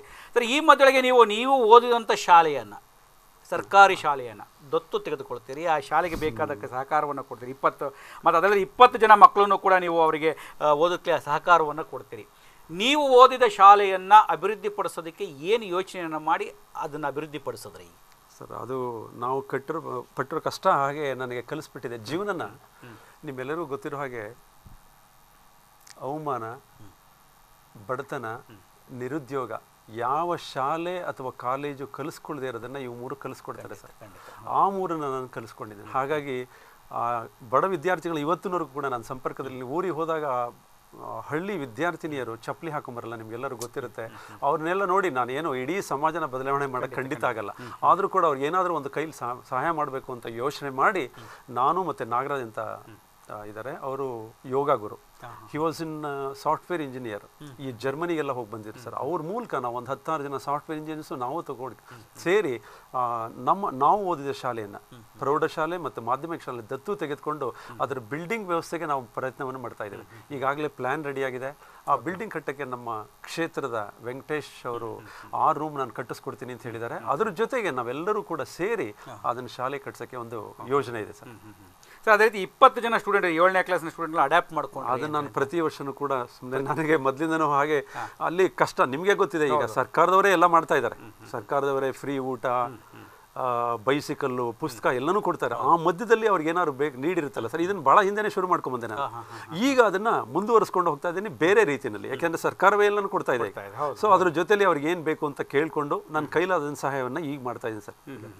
ಸರ್ ನಿಜಕ್ಕೂ ನೀವು ಆ ಮನಸ್ಥಿತಿ ಇದೆಯಲ್ಲ, ಅದು ಬಹುಶಃ ಭಾಳಷ್ಟು ಜನಕ್ಕೆ ಏನಾಗುತ್ತೆ ಅಂದರೆ ನಾವು ಬೆಳೆದು ಬಂದಂಥ ರೀತಿಯನ್ನು ಒಮ್ಮೆ ಸಿಂಹಾವಲೋಕನ ಮಾಡ್ಕೊಂಡ್ರೆ ಅನುಕೂಲ ಆಗುತ್ತೆ. ಅದು ನನಗಾಗಿದೆ ಸರ್. ಅದೇ ಖಂಡಿತ ನಮ್ಮಲ್ಲಿ ಏನಾಗಿದ್ರೆ ಈ ಸಿಂಹಾವಲೋಕನ ಮಾಡ್ಕೊಳ್ತಕ್ಕಂಥದ್ದು, ಆತ್ಮಾವಲೋಕನ ಮಾಡ್ಕೊಳ್ತಕ್ಕಂಥದ್ದು ಎರಡೂ ಇಲ್ಲ. ಆ ಎರಡೂ ಇಲ್ಲದೆ ಇರತಕ್ಕಂಥ ಜನಗಳಿಂದ ಸಾಕಷ್ಟು ತೊಂದರೆಗಳಾಗ್ತಾ ಇದೆ. ಒಮ್ಮೆ ಸಿಂಹಾವಲೋಕನ ಮಾಡ್ಕೊಂಡು ನಾವು ಬೆಳೆದು ಬಂದ ರೀತಿ ಏನು ಅಂತಕ್ಕಂಥದ್ದು ಗೊತ್ತಾಗತ್ತೆ. ಹಾಗೆ ನೀವೇನು ಒಂದು ಬಡ ಕುಟುಂಬದಿಂದ ಬಂದಂತಹ ಕಷ್ಟ ನಷ್ಟಗಳನ್ನು ಅನುಭವಿಸಿರ್ತಕ್ಕಂಥದ್ದು ಅನುಕೂಲ ಮಾಡೋದಕ್ಕೆ ಸಹಕಾರಿಯಾಗಿದೆ ಅಂತ ಹೇಳಿದ್ರೆ, ಅದೇ ರೀತಿ ನೀವು ವಿದ್ಯಾರ್ಥಿಯನ್ನು ಪಡೆದು ಬೇರೆಯವ್ರಿಗೆ ವಿದ್ಯೆಯನ್ನು ಹೇಳ್ಕೊಡ್ತಕ್ಕಂಥ ಮಾದರಿಯಲ್ಲಿ ಕೆಲಸವನ್ನು ಮಾಡ್ತಾ ಇದ್ದೀರಿ. ಉಚಿತ ಶಿಕ್ಷಣವನ್ನು ಕೊಡ್ತಾ ಇದ್ದೀರಿ, ಉಚಿತ ಶಿಕ್ಷಣ CET ಶಿಕ್ಷಣವನ್ನು. ಬಹುತೇಕ ನೀವು ಹೇಳಿದಾಗೆ ಇವತ್ತಿನ ಅದರಲ್ಲೂ ಬೆಂಗಳೂರು ನಗರ ಪ್ರದೇಶದ ಕಾಲೇಜುಗಳು ಅಂತ ಹೇಳಿದ್ರೆ ನಿಮ್ಮ ಫೀಸ್ ಎಷ್ಟು ತಗೋತಿರೋ ಅದ್ರ ಮೇಲೆ ಕಾಲೇಜಿನ ಒಂದು ಇದನ್ನ ಅಳಿತಕ್ಕಂಥ ಪರಿಸ್ಥಿತಿ. ಇಂಟರಪ್ಷನ್ ಆಗ್ತದೆ. ಹೇಳಿ ಹೇಳಿ ಸರ್. ನಮ್ಮಲ್ಲಿ CET ಮಾಡಬೇಕಾದ್ರೆ ಅದು ನಿಮಗೆ ಗೊತ್ತು, ಇಟ್ ಈಸ್ ಫ್ರೀ ಅಂತ. ಹೌದು ಹೌದು ಹೌದು. ನಮ್ಮ ಸೆಕ್ರೆಟರಿ ಅವರು ಹಾಗೂ ಇಲ್ಲಿ ಫ್ರೀ ಅಂದರೆ ಭಾಳ ಇದಾಗುತ್ತೆ ಅಂತ ಕೇಳಿದ್ರು. ಆದರೂ ಸರ್ ಇಲ್ಲ, ಖಂಡಿತ ನಮ್ಮ ವಿದ್ಯಾರ್ಥಿಗಳು ಅದಕ್ಕೆ ಕೇಳಿದ್ರೆ ಅಂತ ಮ್ಯಾನೇಜ್ಮೆಂಟ್ ಅವ್ರು ಏನು ನಾನು ಕೇಳಿದ ತಕ್ಷಣನೇ ಸರ್, ಯಾವುದೇ ನಮ್ಮ ಸೆಕ್ರೆಟರಿಲಿ ಇನ್ನೊಂದು ದೊಡ್ಡ ಗುಣ ಅಂತ ಹೇಳಿದ್ರೆ, ನಮ್ಮ ಇಡೀ 30 ಕಾಲೇಜು ನಿಮಗೆ ಗೊತ್ತಿರುತ್ತೆ, 30 ಕಾಲೇಜ್ ಅಂದರೆ ಎಷ್ಟೆಷ್ಟು ಪ್ರಾಬ್ಲಮ್ ಇರುತ್ತೆ ಅಂತ. ನೀವು ಯಾವ್ದಾದ್ರು ಒಂದು ಲೆಟರ್ನ ಇವತ್ತು ಕಳಿಸ್ಕೊಟ್ರೆ ನೆಕ್ಸ್ಟ್ ಡೇ ನನ್ನ ಟೇಬಲ್ ಮೇಲೆ, ಅಂದರೆ ನಾನು ಅಂತಲ್ಲ ಸರ್, ಎಲ್ಲ ಪ್ರಾಂಶುಪಾಲರು ಕೂಡ ಅದ್ರ ಬಗ್ಗೆ ಯಾವುದೇ ಒಂದು ಲೆಟ್ರಲ್ಲಿ ನಮ್ಮ ವಿದ್ಯಾರ್ಥಿಗಳದ್ದು ಏನೋ ಸ್ಕಾಲರ್ಶಿಪ್ ಆಗಲಿ, ಟೀಚರ್ಸ್ ಆಗಲಿ, ಯಾವುದೇ ಆಗಲಿ, ಅವರು ಸ್ಟೇಷನ್ ಇಲ್ಲದೇ ಲೇಟ್ ಆಗುತ್ತೆ, ಇಲ್ಲೇ ಇದ್ದರೆ ನೆಕ್ಸ್ಟ್ ಡೇ ನಮ್ಮ ಟೇಬಲ್ ಮೇಲೆ ಇರುತ್ತೆ. ಅಷ್ಟು ಪ್ರಾಂಪ್ಟ್ ಅವರು. ಖಂಡಿತ ಸರ್. ಅಲ್ಲ, ನಾನು ಈ ಮಾತನ್ನು ನಿಮ್ಮೊಬ್ಬರಿಂದ ಕೇಳಿದಿದ್ರೆ ಏನೋ ಸತೀಶ್ ಅವ್ರಿಗೂ ನಿಮ್ಮ ಕಾರ್ಯದರ್ಶಿಗೂ ತುಂಬ ಚೆನ್ನಾಗಿದೆ ಅಂತ ಭಾವಿಸ್ಬೋದಾಗಿತ್ತು. ಆದರೆ ಇದೇ ಮಾತಿನ ನಿಮ್ಮ ಉಳಿದ ಪ್ರಿನ್ಸಿಪಾಲ್ರು ಕೂಡ ಅದೇ ಮಾತನ್ನು ಹೇಳ್ತಾರೆ. ಇವತ್ತು ಕಳಿಸ್ಕೊಟ್ರೆ ಇಮಿಡಿಯೇಟ್ ನಮಗೆ ರಿಪ್ಲೈ ಬರುತ್ತೆ ಅಂತಕ್ಕಂಥದ್ದು ಬಹುಶಃ ಅದು ಉಡುಪಿ ಕೃಷ್ಣ ಅಳವಡಿಸ್ಕೊಂಡು ಬಂದಿರತಕ್ಕಂಥ ಶಿಸ್ತು ಅಂತ ಹೇಳ್ಬೋದು. ಆ ಶಿಸ್ತು ನಿಮ್ಮಲ್ಲೂ ಕೂಡ ನಿಮ್ಮಲ್ಲಿ ಮುಂಚೆಯೇ ಇತ್ತು, ಇಲ್ಲಿ ಇನ್ನೊಂದಿಷ್ಟು ಸೇರ್ಕೋತು. ಅದನ್ನು ನಿಮ್ಮ ಕಾಲೇಜಲ್ಲಿ ಈಗಾಗಲೇ ನಾವು ಕಣ್ಣಾರೆ ಕಾಣ್ತಾ ಇದ್ದೇವೆ. 4 ವರ್ಷಗಳಿಂದ 3-4 ವರ್ಷದಿಂದ ಏನು ಆ ಕಾಲೇಜಿನ ವಿದ್ಯಾರ್ಥಿಗಳ ಶಿಸ್ತನ್ನು ಗಮನಿಸಿದಾಗ ಆ ಶಿಸ್ತು ಬಂದಿರೋದು ಎಲ್ಲಿಂದ ಅಂದರೆ RD ಸತೀಶ್ ಅವರಿಂದ ಅಂತಕ್ಕಂಥದ್ದು ಗೊತ್ತಾಗುತ್ತೆ. ಇನ್ನೂ ಅನೇಕ ವಿಚಾರಗಳ ಜೊತೆ ಮಾತನಾಡ್ತೇವೆ. ಒಂದು ಸಣ್ಣ ವಿರಾಮವನ್ನು ತೆಗೆದುಕೊಂಡು ವೀಕ್ಷಕರೇ, RD ಸತೀಶ್ ಅವ್ರ ಜೊತೆ ನಾವು ಸಾಕಷ್ಟು ವಿಚಾರವನ್ನು ಚರ್ಚೆ ಮಾಡ್ತಾ ಇದ್ದೇವೆ. ಇನ್ನೂ ಸಾಕಷ್ಟು ವಿಚಾರ ಚರ್ಚೆ ಮಾಡಬೇಕಾಗಿದೆ. ಒಂದು ಸಣ್ಣ ವಿರಾಮವನ್ನು ತೆಗೆದುಕೊಂಡು ಮತ್ತೆ ನಾವು ಅವ್ರ ಜೊತೆ ಚರ್ಚೆಯನ್ನು ಮುಂದುವರ್ಸೋಣ. ಈ ಒಂದು ಸಣ್ಣ ವಿರಾಮ. ಅಪರೂಪದ ಸಾಧಕರ ಸಂದರ್ಶನ, ಆ ಸಾಧಕರ ಸಾಧನೆಯ ಅನಾವರಣ, ಭವಿಷ್ಯವನ್ನೇ ಬದಲಾಯಿಸಿಕೊಂಡವರು ನಡೆದು ಬಂದ ದಾರಿ.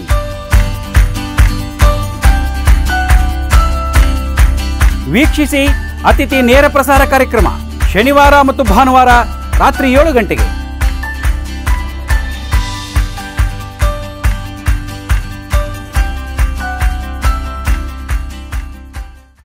ವಿರಾಮದ ನಂತರ ಮತ್ತೆ RD ಸತೀಶ್ ಅವ್ರ ಜೊತೆ ನಮ್ಮ ಮಾತನ್ನು ಮುಂದುವರ್ಸೋಣ. ಅವ್ರು ಮಾಡಿರ್ತಕ್ಕಂಥ ಸಾಧನೆಗಳ ಪರಿಚಯದ ಜೊತೆಗೆ ವಿದ್ಯಾರ್ಥಿಗಳೇ ಹೇಗಿರಬೇಕು, ಶಿಕ್ಷಕರೇ ಹೇಗಿರಬೇಕು ಅಂತಕ್ಕಂಥ ಅನೇಕ ವಿಚಾರಗಳನ್ನು ತಿಳ್ಕೊಂಡ್ವಿ. ಅವ್ರಿಗೆ ಈಗಾಗಲೇ ಸಾಕಷ್ಟು ಪ್ರಶಸ್ತಿಗಳು ಬಂದಿದೆ. ಪ್ರಶಸ್ತಿ ಬಂದಿದೆ ಅಂಥೇಳಿ ಅವರೇನು ಹಮ್ಮಿನಿಂದ ಬೀಗ್ತಾ ಇಲ್ಲ. ಕೆಲವೊಂದು ಪ್ರಶಸ್ತಿ ಬಂದಲಿಲ್ಲ ಅಂಥೇಳಿ ದುಃಖವನ್ನು ಪಡ್ತಾ ಇಲ್ಲ. ಯಾಕೆ ಅಂತಂದರೆ ಅವ್ರು ನಾನಿರ್ತಕ್ಕಂಥದ್ದು ಸೇವೆ ಮಾಡಲಿಕ್ಕೋಸ್ಕರವಾಗಿ ಅಂತ ತಿಳ್ಕೊಂಡಿರ್ತಕ್ಕಂಥ ನಿಜವಾದ ಸೇವಾ ಶಿಕ್ಷಕರು ಅಂತಂದರೆ ಬಹುಶಃ ತಪ್ಪಾಗಲಿಕ್ಕಿಲ್ಲ. ಅವರಿಗೆ ಏನು ರಾಮಾನುಜಂ ಪ್ರಶಸ್ತಿ ಬಂದು, ಶ್ರೀನಿವಾಸ ರಾಮಾನುಜಂ ಅವರ ಬಗ್ಗೆ ನಾವೆಲ್ಲ ಕೇಳಿದ್ದೇವೆ. 125ನೇ ವರ್ಷದ ಅವರ ಬರ್ತ್ಡೇ ಒಳಗೆ ಅತ್ಯುತ್ತಮ ಭಾಷಣ ಮಾಡಿ ಉತ್ತಮ ಶಿಕ್ಷಕ ಪ್ರಶಸ್ತಿನ ವಿಜಯ ಕಾಲೇಜಲ್ಲಿ ಕೊಟ್ಟಿದ್ದಾರೆ. ಅವರಲ್ಲೇ ಕೇಳ್ತೀನಿ ನಾನು. ಯಾಕೆಂತಂದರೆ ಯಾವುದೇ ಪ್ರಶಸ್ತಿಗಳು ಬರ್ತಕ್ಕಂಥದ್ದು ಮುಖ್ಯ ಅನ್ನೋದಕ್ಕಿಂತ ಜೊತೆಗೆ ಮ್ಯಾಥಮೆಟಿಕ್ಸ್ ಒಳಗೇ ಒಂದು ನ್ಯಾಷನಲ್ ಮ್ಯಾಥಮೆಟಿಕ್ಸ್ ಡೇ ದಿವಸ ಶ್ರೀನಿವಾಸ ರಾಮಾನುಜಂ ಅವರ ಹೆಸರಲ್ಲಿ ಅವರಿಗೆ ಉತ್ತಮ ಶಿಕ್ಷಕ ಪ್ರಶಸ್ತಿ ಸಿಗುತ್ತಲ್ಲ, ಬಹುಶಃ ಅದು ಅತ್ಯಂತ ಆನಂದದ ಕ್ಷಣ ಅಂತ ನಾನು ಭಾವಿಸ್ಕೊಂಡಿದ್ದೇನೆ. ಸರ್, ಆನಂದದ ಕ್ಷಣ ಅದು. ಯಾಕೆಂದರೆ ನಿಮಗೆ ಈಗಾಗಲೇ 15 ಬಾರಿ ನಿಮಗೆ ಅತ್ಯುತ್ತಮ ಶಿಕ್ಷಕರು ಅಂತ ಪ್ರಶಸ್ತಿ ಬಂದಿದೆ. ಬಹುಶಃ ಒಮ್ಮೆ ಶಿಕ್ಷಕ ಪ್ರಶಸ್ತಿ ತಗೊಂಡ್ರೆ ಸಾಕಪ್ಪ ಅಂತ ಅನೇಕರಲ್ಲಿ ಇರುತ್ತೆ. ಅಂತ ನಿಮ್ಗೆ 15 ಬಾರಿ ಪ್ರಶಸ್ತಿ, ಅದರಲ್ಲೂ ರಾಮಾನುಜಂ ಅವರ ಪ್ರಶಸ್ತಿ ಬಂದಾಗ ಏನು ಅನ್ನಿಸ್ತದೆ ಸರ್? ಇದು ಏನೇ ಪ್ರಶಸ್ತಿ ಬಂದರೂ ಕೂಡ ನಾನು ಎಲ್ಲ ತಗೊಂಡಿರೋದು ನಾನು ವಿದ್ಯಾರ್ಥಿಗಳಿಂದ, ಎಲ್ಲರಿಗಿಂತ ಮುಖ್ಯವಾಗಿ. ನಾನು ಯಾವುದೇ ಒಂದು ಆರ್ಗನೈಸೇಷನ್ ಕೊಟ್ಟಿದ್ದಾರೆ ಅದು ಬೇರೆ. ನಾನು ಇವತ್ತಿನವರೆಗೂ ಕೂಡ ನನ್ನ ಕಾಲೇಜಲ್ಲಿ PUC ಇಂದ MSc ವರೆಗೂ ಪಾಠ ಮಾಡಿದ್ದೀನಿ. ನಾನು ಇವತ್ತಿನವರೆಗೂ ಕೂಡ ಪ್ರಿನ್ಸಿಪಲ್ ಆದಮೇಲೆ ಸಾಮಾನ್ಯವಾಗಿ ಪ್ರಾಂಶುಪಾಲ ಆದವರು ಕಡಿಮೆ ಪಾಠ ಮಾಡೋದು. ನಾನು ಇವತ್ತಿನವರೆಗೂ ಕೂಡ CET first PU second PU ವರೆಗೂ ಕೂಡ ಮಾಡ್ತಾ ಇದ್ದೀನಿ. ಅಲ್ಲಿ ಒಂದು ಗೆಸ್ಟಾಗಿ ಹೋಗಿದ್ದೆ ರಾಮಾನುಜಂ ಬಗ್ಗೆ ಮಾತಾಡಲಿಕ್ಕೆ. ಅವರು ಅದನ್ನು ನಮ್ಮ ಕಾಲೇಜಲ್ಲಿ ಗುರುತಿಸಿ ನನಗೆ ಮಾಡಿದ್ರು. ನಿಮಗೆ ಗೊತ್ತಿರೋ ಈಸ್ ಎ ಗ್ರೇಟ್ ಮ್ಯಾಥಮೆಟಿಷಿಯನ್. ಅವ್ರ ಬಗ್ಗೆ ಈಗ ಮಾತಾಡಿದ್ರೆ ತುಂಬ ಹೊತ್ತು ಹಿಡಿಯುತ್ತೆ. ನಾನು ಅವ್ರ ಬಗ್ಗೆ ಬಹಳ 26ನೇ ವರ್ಷದಲ್ಲಿ ಅವ್ರು ತೀರ್ಕೊಂಡವರು. ಅದು ಬಹಳ ಅದನ್ನು ಮಾತಾಡಿದ್ರ ಬಗ್ಗೆ ಅದನ್ನು ಮಾತಾಡಿದ್ರು, ಆ ಪ್ರಶಸ್ತಿಯನ್ನು ಕೊಟ್ಟರು. ಸೊ ಇದು ನನಗೆ ಪ್ರಶಸ್ತಿಗಿಂತ ಸರ್ ಎಲ್ಲದಕ್ಕಿಂತ ಹೆಚ್ಚಾಗಿ ಪ್ರಶಸ್ತಿ ಮುಖ್ಯನೋ ಅಥವಾ ಏನೋ ಒಂದು ಗೊತ್ತಾಗ್ತಾ ಇಲ್ಲ ನಮಗೆ. ಬಟ್ ನಿಮ್ಮಂಥವರೇ ಆಗಲಿ, ಸತೀಶ್ ಇಂಥ ಕಾರ್ಯಕ್ರಮ ಮಾಡ್ತಾ ಇದ್ದೀರಿ ಅಂತ ಒಂದು ಬೆನ್ನು ತಟ್ಟಿದಾಗ ಇನ್ನೂ ಒಂದು ಸ್ಫೂರ್ತಿ ನಿಮಗೆ ಆಗಲಿ. ನಿಮ್ಮೊಂದು ಕಾರ್ಲ್ ಬರುವಾಗ ಕೇಳ್ಕೊಂಬಂದೆ, ನನಗೆ ನಿಜವಾಗ್ಲೂ ತೀರಾ ನೀವು ಒಂಥರ ನನಗೆ ಪ್ರೇರಣೆ ಆದ್ರಿ. ಅಷ್ಟು ಅವಾರ್ಡ್ಗಳು ನಿಮಗೆ ಬಂದಿದೆ, ಅಷ್ಟು ಒಂದು ಹುದ್ದೆಗಳನ್ನು ಅಲಂಕರಿಸಿದ್ರಿ. ಅದೇ ಥರ ಯಾರಾದರೂ ಕೂಡ ಒಂದು ಬೆನ್ನು ತಟ್ಟಿ ಮಾಡಿದಾಗ ನಾವು ಇನ್ನೂ ಒಂಚೂರು ಮುಂದಕ್ಕೆ ಹೋಗೋಕ್ಕೆ ಒಂದು ಪ್ರೇರಣೆ ಆಗುತ್ತೆ ಅಂತ ನನ್ನ ಭಾವನೆ. ಖಂಡಿತ ನೀವು ಹೇಳಿದಾಗೆ ಪ್ರಶಸ್ತಿ ಹಿಂದೆ ನಾವು ಹೋಗ್ತಕ್ಕಂಥಲ್ಲ, ಹೋಗೋದು ಬೇಕಾಗಿಲ್ಲ. ಆದರೆ ಆ ಪ್ರಶಸ್ತಿ ಬಂದಾಗ ಮತ್ತಷ್ಟು ಕೆಲಸ ಮಾಡಲಿಕ್ಕೆ ಅನುಕೂಲವಾಗುತ್ತೆ, ಒಂದು ಪ್ರೇರಣೆ ಆಗುತ್ತೆ ಅನ್ನುವಂಥದ್ದು. ಒಂದು ದೂರವಾಣಿ ಕರೆ ಕಾಯ್ತಾ ಇದೆ, ಸ್ವೀಕರಿಸಿ ಮತ್ತೆ ನನ್ನ ಮಾತನ್ನು ಮುಂದುವರಿಸ್ತಾನೆ. ಹಲೋ ಹಲೋ ಸರ್, RDCB ಸರ್ಗೆ ಕೊಡಿ ಸರ್, ಲೈವ್ ಪ್ರೋಗ್ರಾಮ್ ಇದೆ ಅದಕ್ಕೆ. ತಮ್ಮ ಹೆಸರು ಹೇಳಿ ಸರ್. ನನ್ನ ಹೆಸರು ಭರತ್ ಅಂತ. ಸ್ವಲ್ಪ ಟಿವಿ ವಾಲ್ಯೂಮ್ ಮ್ಯೂಟ್ ಮಾಡಿ ಮಾತಾಡಿ ಸರ್. ಮಾಡಿದ್ದೀವಿ ಸರ್. ತಮ್ಮ ಹೆಸರು ಏನಂದ್ರಿ? ಭರತ್. ಭರತ್ ಭರತ್ ಭರತ್ ಮಾತಾಡಿ ಮಾತಾಡಿ. ಸತೀಶ್ ಅವರು ಇದ್ದಾರೆ, ಮಾತಾಡಿ ಸರ್. ನಾವು ಶೇಷಾರಿಪುರಂ ಕಾಲೇಜಲ್ಲಿ ಓದಿದ್ದು. ಹಾ ಸರ್, ನಮ್ಮ ಸರ್ರೇ ಸರ್, ಅವ್ರ ಪಾಠ ನಾವು ಕೇಳಿದೀವಿ ಸರ್, ಚೆನ್ನಾಗಿ ಮಾಡ್ತಾರೆ. ಧನ್ಯವಾದಗಳಪ್ಪ. ಹಲೋ, ಹಾ ಹೇಳಿ, ಅವರೇ ಮಾತಾಡ್ತಾ ಇದ್ದಾರೆ. ಹೇಳಿ ಹೇಳಿ ಹೇಳಿ ಹೇಳಿ ಭರತ್. ಸರ್, ಅವ್ರ ಕಾಲೇಜಲ್ಲಿ ನಾವು ಓದಿದ್ವಿ. ಈಗ ಅಲ್ಲಿ ಪಾಸ್ ಆಗಿದೀವಿ ಸರ್. ಅವ್ರು ಮಾಡಿದ ಪಾಠ ನಾವು 80 ತಗೊಂಡಿದೀವಿ ಸರ್. ಧನ್ಯವಾದಗಳಪ್ಪ. ಓಕೆ ಓಕೆ, ಹೇಳಿ ಏನ್ ಮಾಡ್ತಾ ಇದ್ದೀರಿ ಈಗ? ಸರ್, ನಾವು ಇವಾಗ ಮೆಕ್ಯಾನಿಕಲ್ ಮಾಡೋಣ ಅಂತ ಪ್ಲಾನ್ ಮಾಡಿದ್ವಿ ಸರ್. ಈಗ ನೆಕ್ಸ್ಟ್ CET ರ್ಯಾಂಕಿಂಗ್ ಅಲ್ಲಿ ಬಿ ಮಾಡೋಣ ಅಂತಿದೀವಿ ಸರ್. ಶುಭವಾಗ್ಲಿಪ್ಪ, ಒಳ್ಳೆ ದೇವ್ರು ಒಳ್ಳೇದ್ ಮಾಡ್ಲಿ. ಗಾಡ್ ಬ್ಲೆಸ್ ಯು ರಾಜಾ. Sir, thank you sir.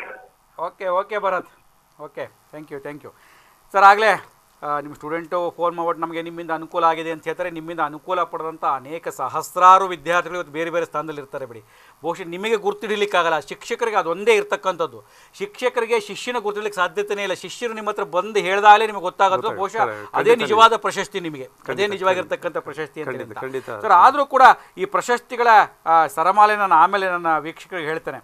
ಈ ಒಂದು ಮುಖ್ಯವಾಗಿರ್ತಕ್ಕಂಥದ್ದು ಭರತ್ ವಿದ್ಯಾ ಶಿರೋಮಣಿ ಅವಾರ್ಡ್, ಭಾರತ ವಿದ್ಯಾ ಶಿರೋಮಣಿ ಅವಾರ್ಡು. ಅದು ಅಲ್ಲಿಗೆ ನಿಮ್ಮದು ನಾಮಿನೇಟ್ ಆಗಿತ್ತು ಅಂತೇಳಿ ಅಂತ. ಬಹುಶಃ ನಿಜಕ್ಕೂ ಅಲ್ಲಿಗೆ ನಾಮಿನೇಟ್ ಆಗಿದೆ ಅಂತ ಹೇಳಿದಾಗಲೇ ನಮಗೆ ಆಗುವಂಥ ಸಂತೋಷ, ಹೆಮ್ಮೆಯ ಸಂಗತಿಯೇ ಬೇರೆ.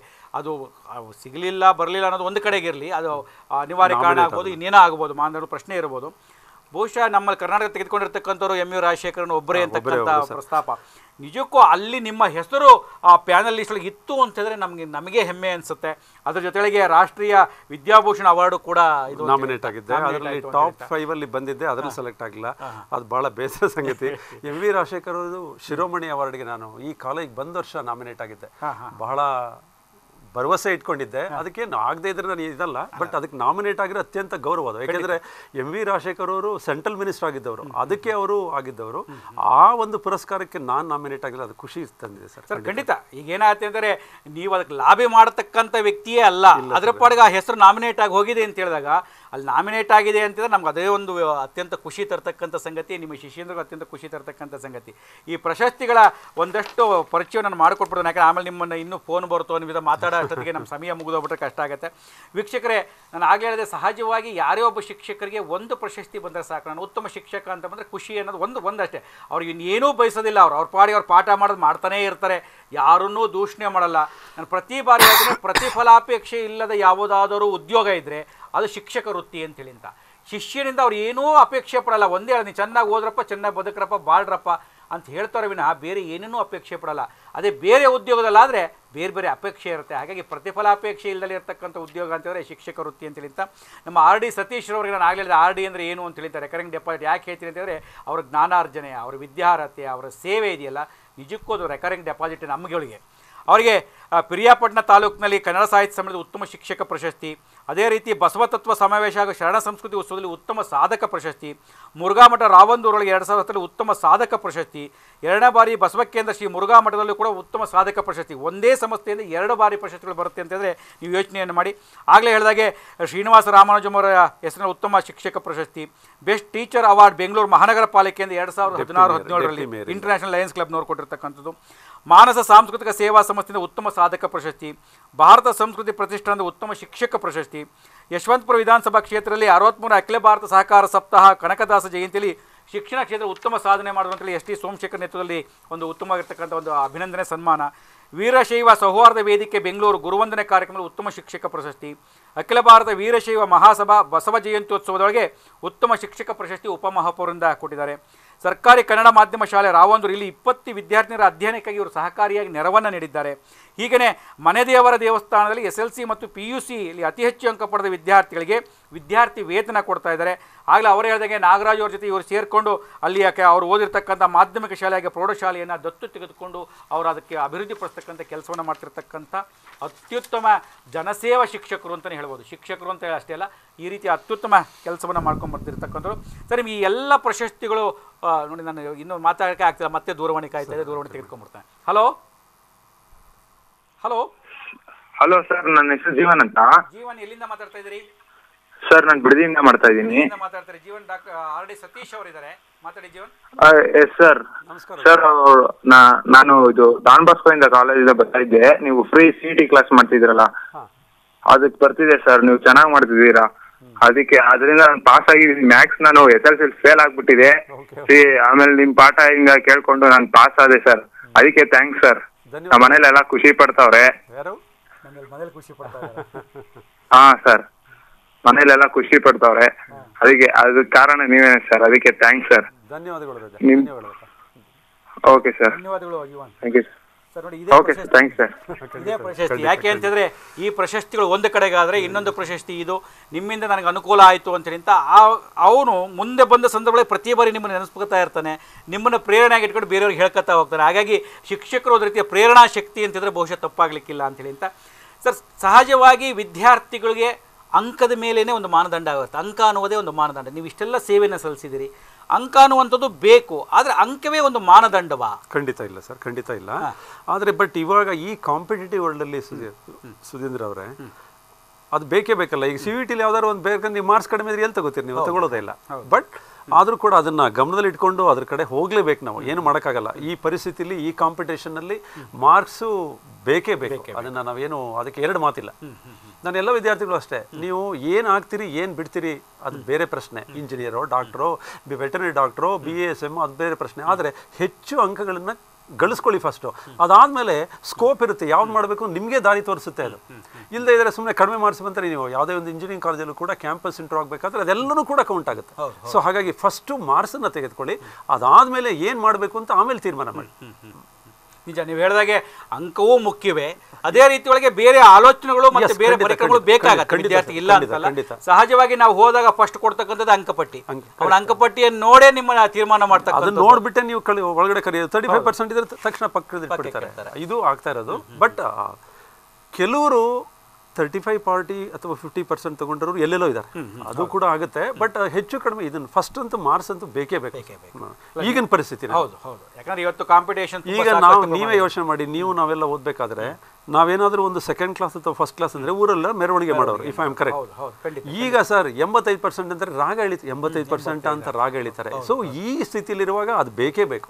ಖಂಡಿತ ಸರ್, ನೀವು ಹೇಳೋದು 100ಕ್ಕೆ 100 ಸತ್ಯ ಸರ್. ಹಾಗಾದ್ರೆ ಅಂಕ ಬೇಕು ಅಂತ ಹೇಳಿದಾಗ ಆ ವಿದ್ಯಾರ್ಥಿ ಮತ್ತು ಪೋಷಕರು ಯಾವ ರೀತಿಯಲ್ಲಿ ನಡ್ಕೊಳ್ಬೇಕಾಗತ್ತೆ ಅಂತೇಳಿ ಅಂತ. ಪೋಷಕರು ಒಂದು ಕಡೆ ಅವ್ನಿಗೆ ಅಂಕ ತೊಗೊಂಬ ಅಂತ ಒತ್ತಡ ಹಾಕ್ತಾ ಇರ್ತಾರೆ, ಅವನಿಗೆ ಇಷ್ಟ ಇರೋ ಸಬ್ಜೆಕ್ಟ್ ಕೊಡಿಸಿರಲ್ಲ, ಇನ್ನೇನೋ ಕಾರಣ ಆಗಿರ್ಬೋದು. ನೀವು ನುರಿತ ಶಿಕ್ಷಕರಾಗಿ ಅವನ ಅಂಕ ಪಡಿಬೇಕು ಅಂತ ಹೇಳಿದ್ರೆ ಅವನ ನಡವಳಿಕೆ ಅಥವಾ ಅವನ ವಿದ್ಯಾಭ್ಯಾಸ ಯಾವ ರೀತಿಯೊಳಗಿರಬೇಕು, ಪೋಷಕರು ಯಾವ ರೀತಿ ನಡ್ಕೊಳ್ಬೇಕು? ಸೊ ಪೋಷಕರು ಕೂಡ ಹೆಚ್ಚು ಕಡಿಮೆ ಅವರು ಕೂಡ ಈ ವಿದ್ಯಾರ್ಥಿ ಹೇಗೆ ಮಾರ್ಕ್ಸ್ ತಗೋಬೇಕು ಅವರು ಕೂಡ ಇಂಪಾರ್ಟೆಂಟೇ. ಈಗ ಮನೆಗೆ ಬಂದು ಅವನು ಓದ್ತೀನಿ ನಾನು ಮಾಡ್ಕೊಳ್ತೀನಿ ನೀನು ಬಿಟ್ಬಿಡಪ್ಪ ಅಂತ ಹೇಳಿದ್ರೆ ಹಾಗೆ ಬಿಡೋಕ್ಕಾಗಲ್ಲ. ಏಕೆಂದರೆ ಈ ಜನ್ರೇಷನಲ್ಲಿ trend has been change.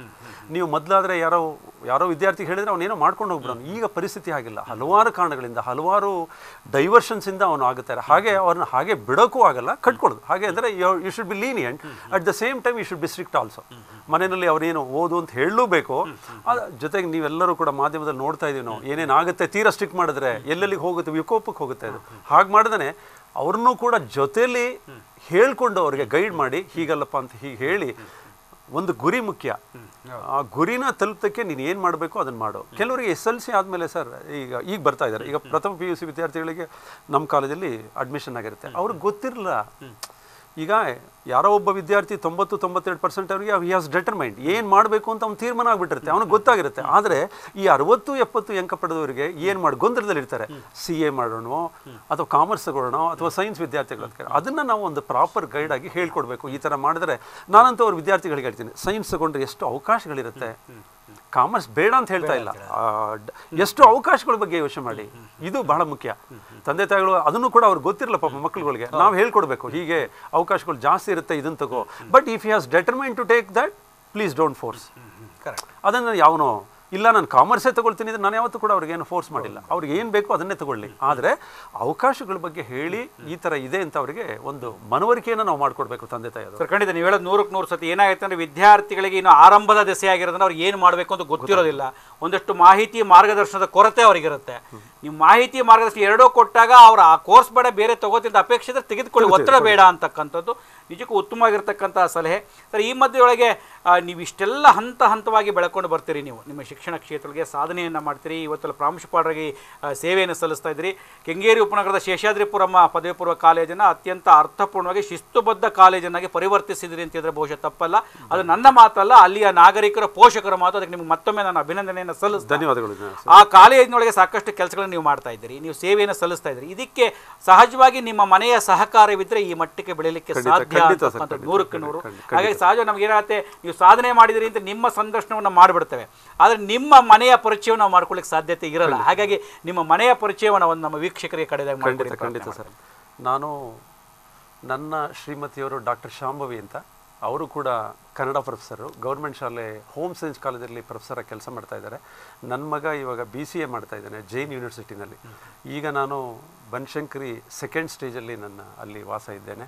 So ಯಾವುದೇ ಒಂದು ಇದಾದರೂ ಕೂಡ ಅವರೆಲ್ಲ ಪೂರಕವಾಗಿ, ನನ್ನ ಪತ್ನಿಯವರು ಕೂಡ ಯಾವುದೇ ಒಂದು ಇದಾದರೂ ಕೂಡ ಇಲ್ಲ ಹೀಗೆ ಮಾಡಿ ಹಾಗೆ ಮಾಡಿ. ಈಗ ಬರುವಾಗಲೂ ಕೂಡ ಹಾಗೆ ಏನೋ ಒಂದು ಶಿಸ್ತನ್ನು, ನಾನು ಮೊದಲಿಂದನೂ ಕೂಡ ಶಿಸ್ತು ಮೊದಲಿಂದ, if you are discipline everything goes well ಅಂತ ನನ್ನ ಕಲ್ಪನೆ. ಹಾಗಾಗಿ ಅದಕ್ಕೆ ಅವರು ಕೂಡ ಸಹಕರಿಸ್ತಾ ಇದ್ದಾರೆ.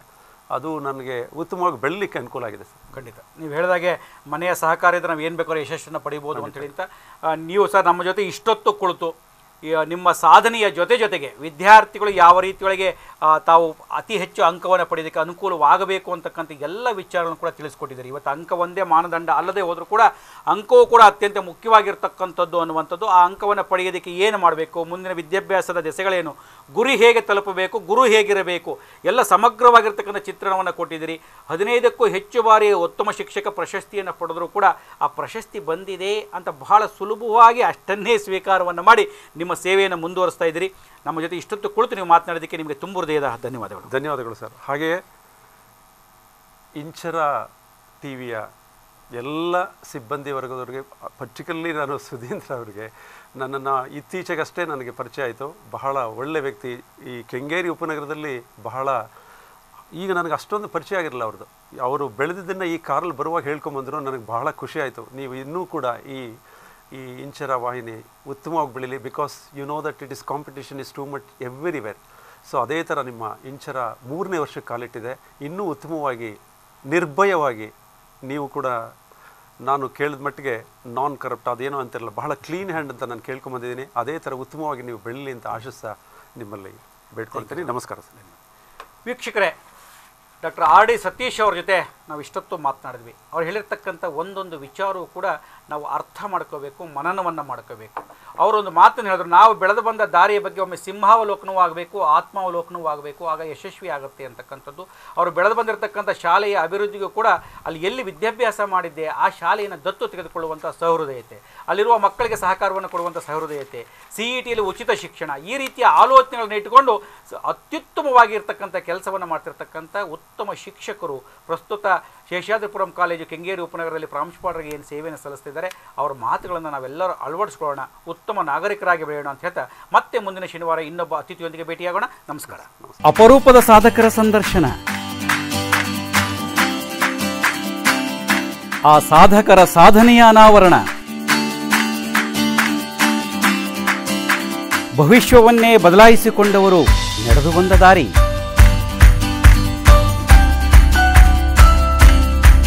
ವೀಕ್ಷಿಸಿ ಅತಿಥಿ ನೇರ ಪ್ರಸಾರ ಕಾರ್ಯಕ್ರಮ ಶನಿವಾರ ಮತ್ತು ಭಾನುವಾರ ರಾತ್ರಿ 7 ಗಂಟೆಗೆ.